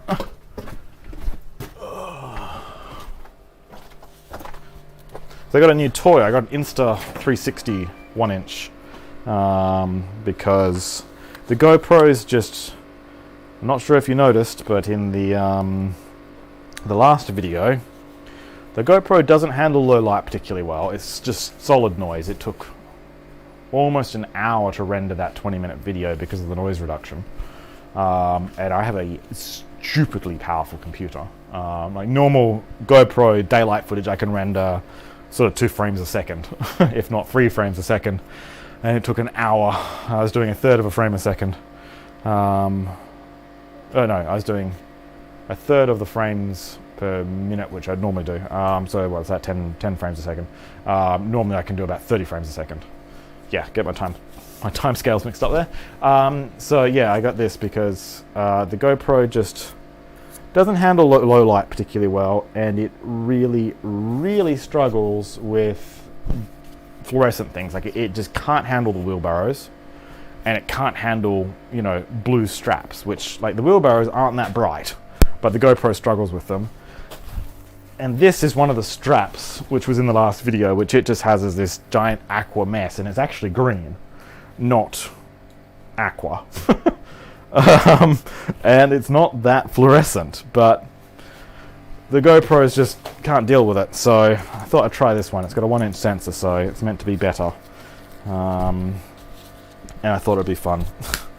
And when we get back to doing actual video work for work, it's small enough that we can stick inside machines and, you know, carry around trade shows and things. And it's also completely fogged up inside, which is awesome. Doesn't like the humidity. I gotta stick it on top of the dehumidifier, perhaps. So yeah, anyone got any more comments or stuff they want to see? So I also need to go over the storage, where we've got all our stuff from storage, because I've got to bring over about 9,000 nails for the nail guns this week, 30 kilos of copper nails for the slates. Oh, there's so much stuff. What are we using for audio? It's always so crisp. We have, for the wireless packs, just the Rode Links, or Rudelink, if you actually like. It's funny. This is designed in Denmark by a Danish company for an Australian company, and they use the O with the slash through it for some reason. The Australian company, and in Danish, I think it would be pronounced Ruder. Rather than road, like they do in Australia, which is stupid. So yeah, we've got 2 sets of the Rode Link, which more for interviewing at trade shows. So when we're at electronics trade shows, we can have me with one and the guest with one. And then we've also got on the camera, we've got a Sennheiser shotgun mic. One of these Rode Links has just a Rode Lav, which I think is a pretty rubbish microphone. And we've got the Deity Lav on me. It's a better microphone, but obviously the electric tape I've done on there, it's not a great microphone. We have a Shure SM7B back at the house, which would normally be my electronics lab, but my electronics lab is in storage, which is my main voiceover mic, so you can usually tell in the videos where I switched from. I was trying to do just the Deity Lav and do the whole voiceover to camera, but I'm not thrilled. I guess it's a decent camera, it's a decent microphone, but it's not as good as the Shure SM7B. So I use the SM7B at the house to do my main voiceover sections. it's not an acoustically treated room at all, so it's got a lot of reverb and stuff I can't EQ out very well, so I'm still not thrilled with the audio quality on most of the videos, but it's a 150-year-old rental property and wallpaper's peeling off the walls and stuff. I can't go and stick acoustic treatments around the place. And the mill's acoustically not brilliant either. It's I thought that the rocky walls with all its jagged shapes, and that would be like really good for acoustics, but there's a surprising amount of echo in here, which you don't normally notice if you're just talking in here, but the mics really pick it up. So the voiceover in here isn't particularly awesome either, because it sort of shatters the sound and then sends it back to you. So the quality's not brilliant. Yeah, so that's what we're using for audio, and then this is a Blackmagic Ursa 4.6K G2. It's the what's the full thing on it? It's a stupidly long name. And then that camera, which you're looking at now, is a Blackmagic Pocket Cinema Camera 6K, which is on a Blackmagic ATEM for switching these, which has the Holyland 400S wireless videos, so that camera can get to that camera. Sorry, I haven't had a drink for ages, and the water was in the car, and the wifey has taken the car. Yeah, so that's most of our gear, and then we've got a whole bunch of 50-watt LED panels, which are able to be color temperature changed. So we've got, I think, 4 of those. So I've got one there, 60-watt LED on a small softbox there, the 100-watt LEDs upstairs. So we've got loads of high CRI light, which is, work lights are great, but these light panels are not that much more expensive than like a work light, and the light quality is just like, yes, for the cameras amazing compared to a work light, but for human eyes as well, it's much more pleasing, much less harsh than the work lights. Even we've got 100-watt LED panel there and 100-watt LED panel there just for general light in here, which freaks the GoPro out. It just cannot deal with it. And then upstairs we've got another couple of 100 watts and another couple of I think 50-watt panels around just for general light in here, which I switch off when we're filming. But the quality of light out of these is just rubbish, and they're not that much cheaper than these panels. So yeah, cinema gear, you can get some really good cinema gear, which is way better than the construction stuff. But surprising, because it's just so much better if we're doing the like just clearing plaster and stuff. Even it's so much more pleasant. Yeah, I need water. I've got some water in the truck. I've got some 1.5 litre bottles in the truck, which are still in their plastic pack, but they were sitting over there next to the kiln when we were steam cleaning the walls, so they got completely covered in the goop from the walls, and I just don't trust drinking them. I gotta go give them a bath in bleach or something, because yeah, it's kind of nasty. Alright, before we finish up, does anyone have any questions, comments, crazy suggestions? Do the whole like, comment, subscribe rubbish, which everyone else seems to be so enthusiastic about.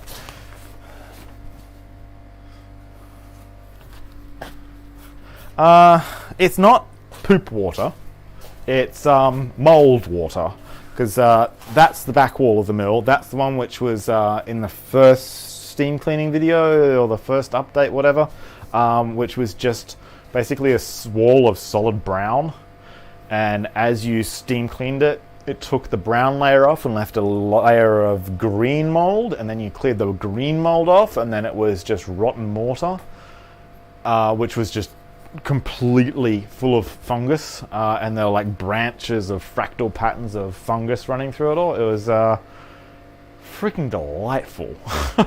It just thinking about that now, looking at this bare stone wall, just makes me realize we've we have come an awful long way doing this, and that's one of the reasons why I really like doing the videos. Is, you know, people say, oh, I want to see more time lapses and stuff, but for me, I want to feel the effort which went into taking down the kiln, or I want to feel the effort it took me to do the stuff, or took the wifey to do the stuff, and not just time lapse through it all like it was nothing, because we're doing this for us, not for, you know, massive audience, or we'd have more subs. So, and we'd be making money off it. But it's just great to be able to look back and say, hey, this is where it was. Like, this whole area was just filled to the brim with the owner's junk in December. When we came here in December, not having seen the place, and we opened the doors and it smelled like bird crap and mold, and it was just suffocating smell, and just completely full of all of the owner's just junk just strewn everywhere, and, you know, like 4 different canvas caravan awnings and children's homework and it's everything. It was just, and now it's just the floor covered in bird crap and tools.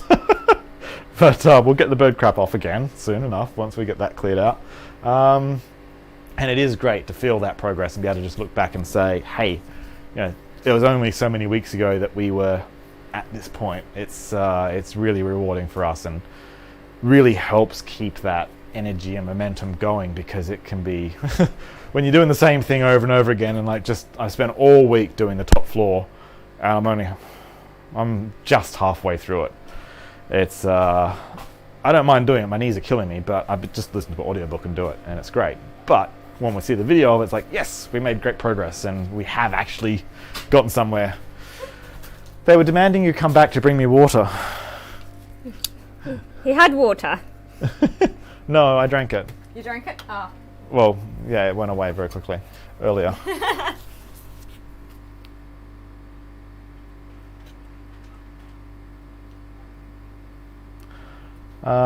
Crispy say, how's it been adjusting to island life for you and your family? First of all, how drinkable is the water from the ground well? No idea, because we've been trying to get the environmental people from the council to come and test it, but I haven't heard back from them at all. I don't know what I did with your mic.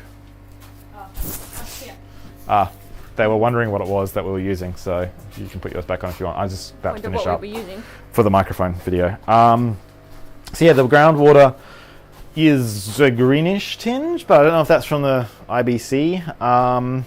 The guy who drilled the borehole came by and tested it and drank it and said it tasted lovely.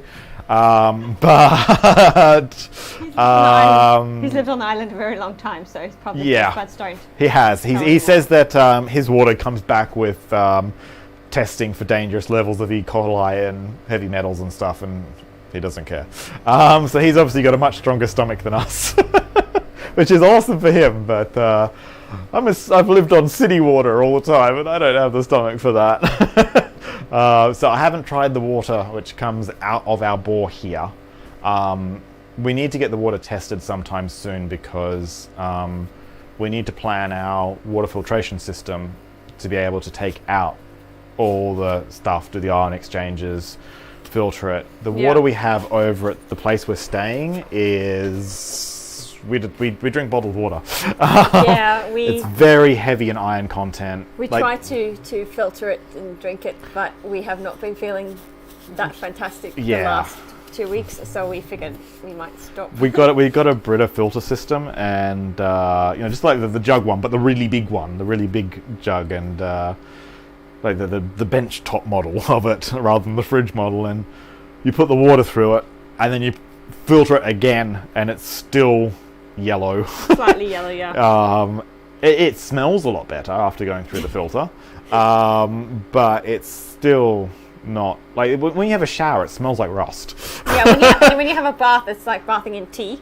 Yeah, and the bath is after you've bathed, because the soap pulls a lot of that out.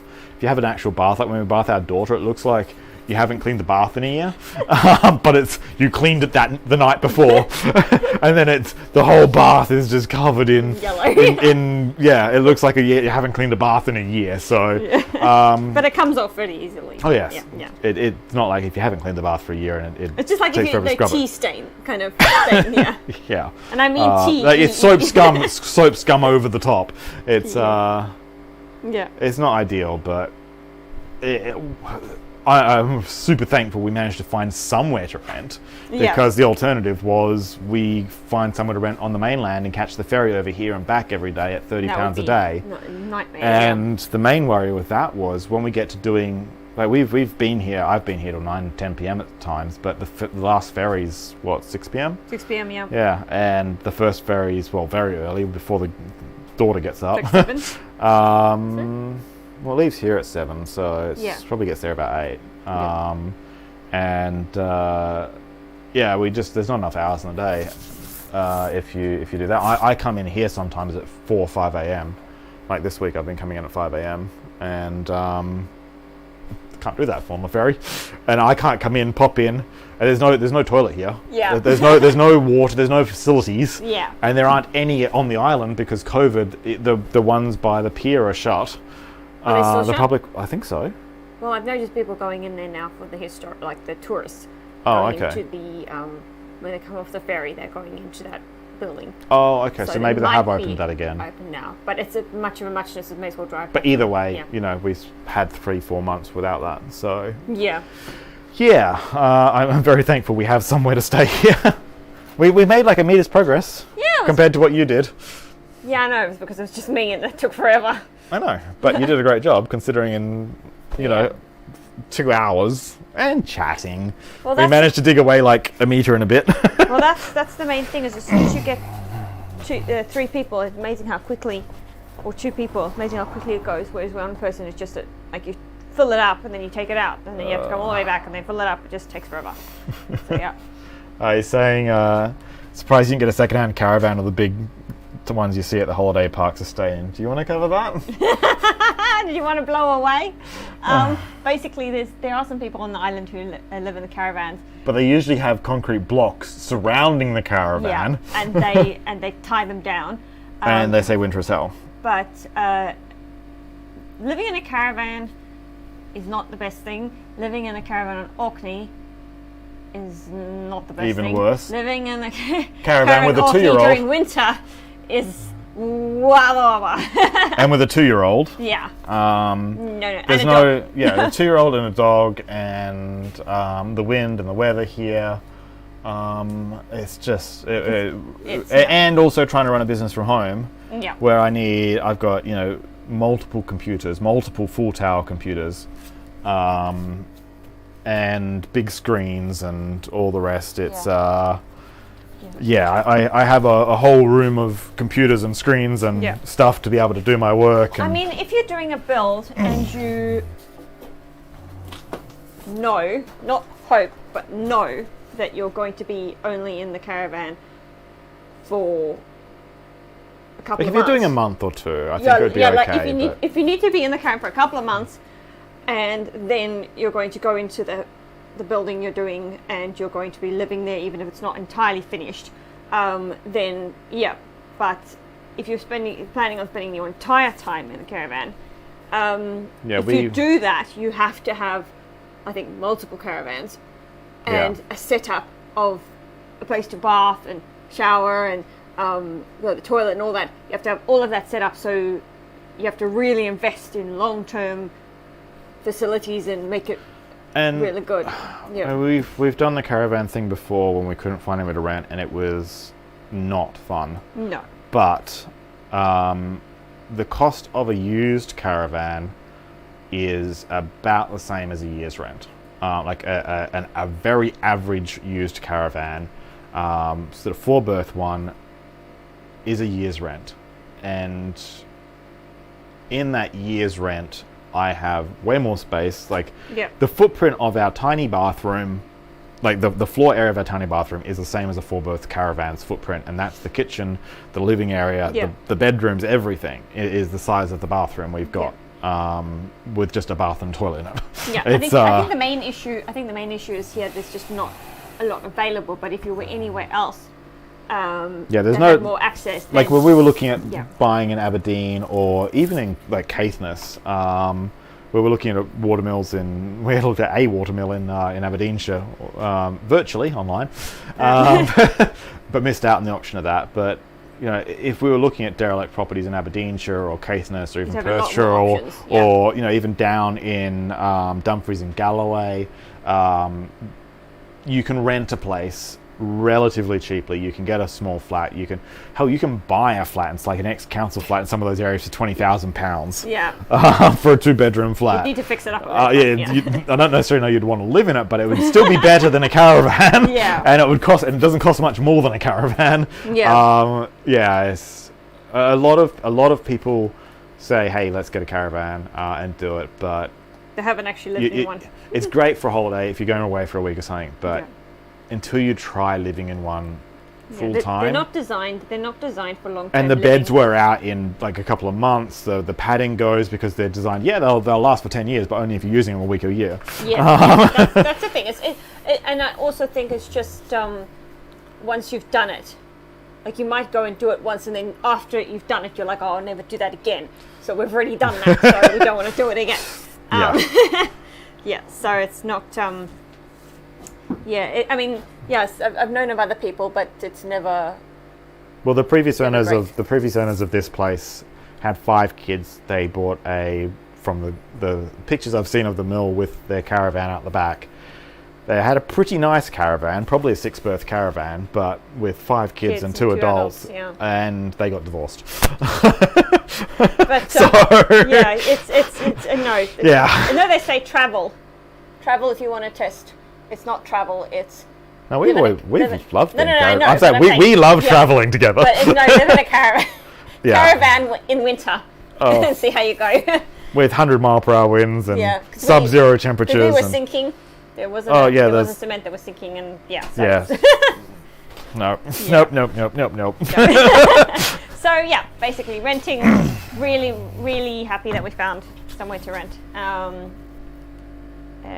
Saying he wishes a room just for computers. Well, it's our business.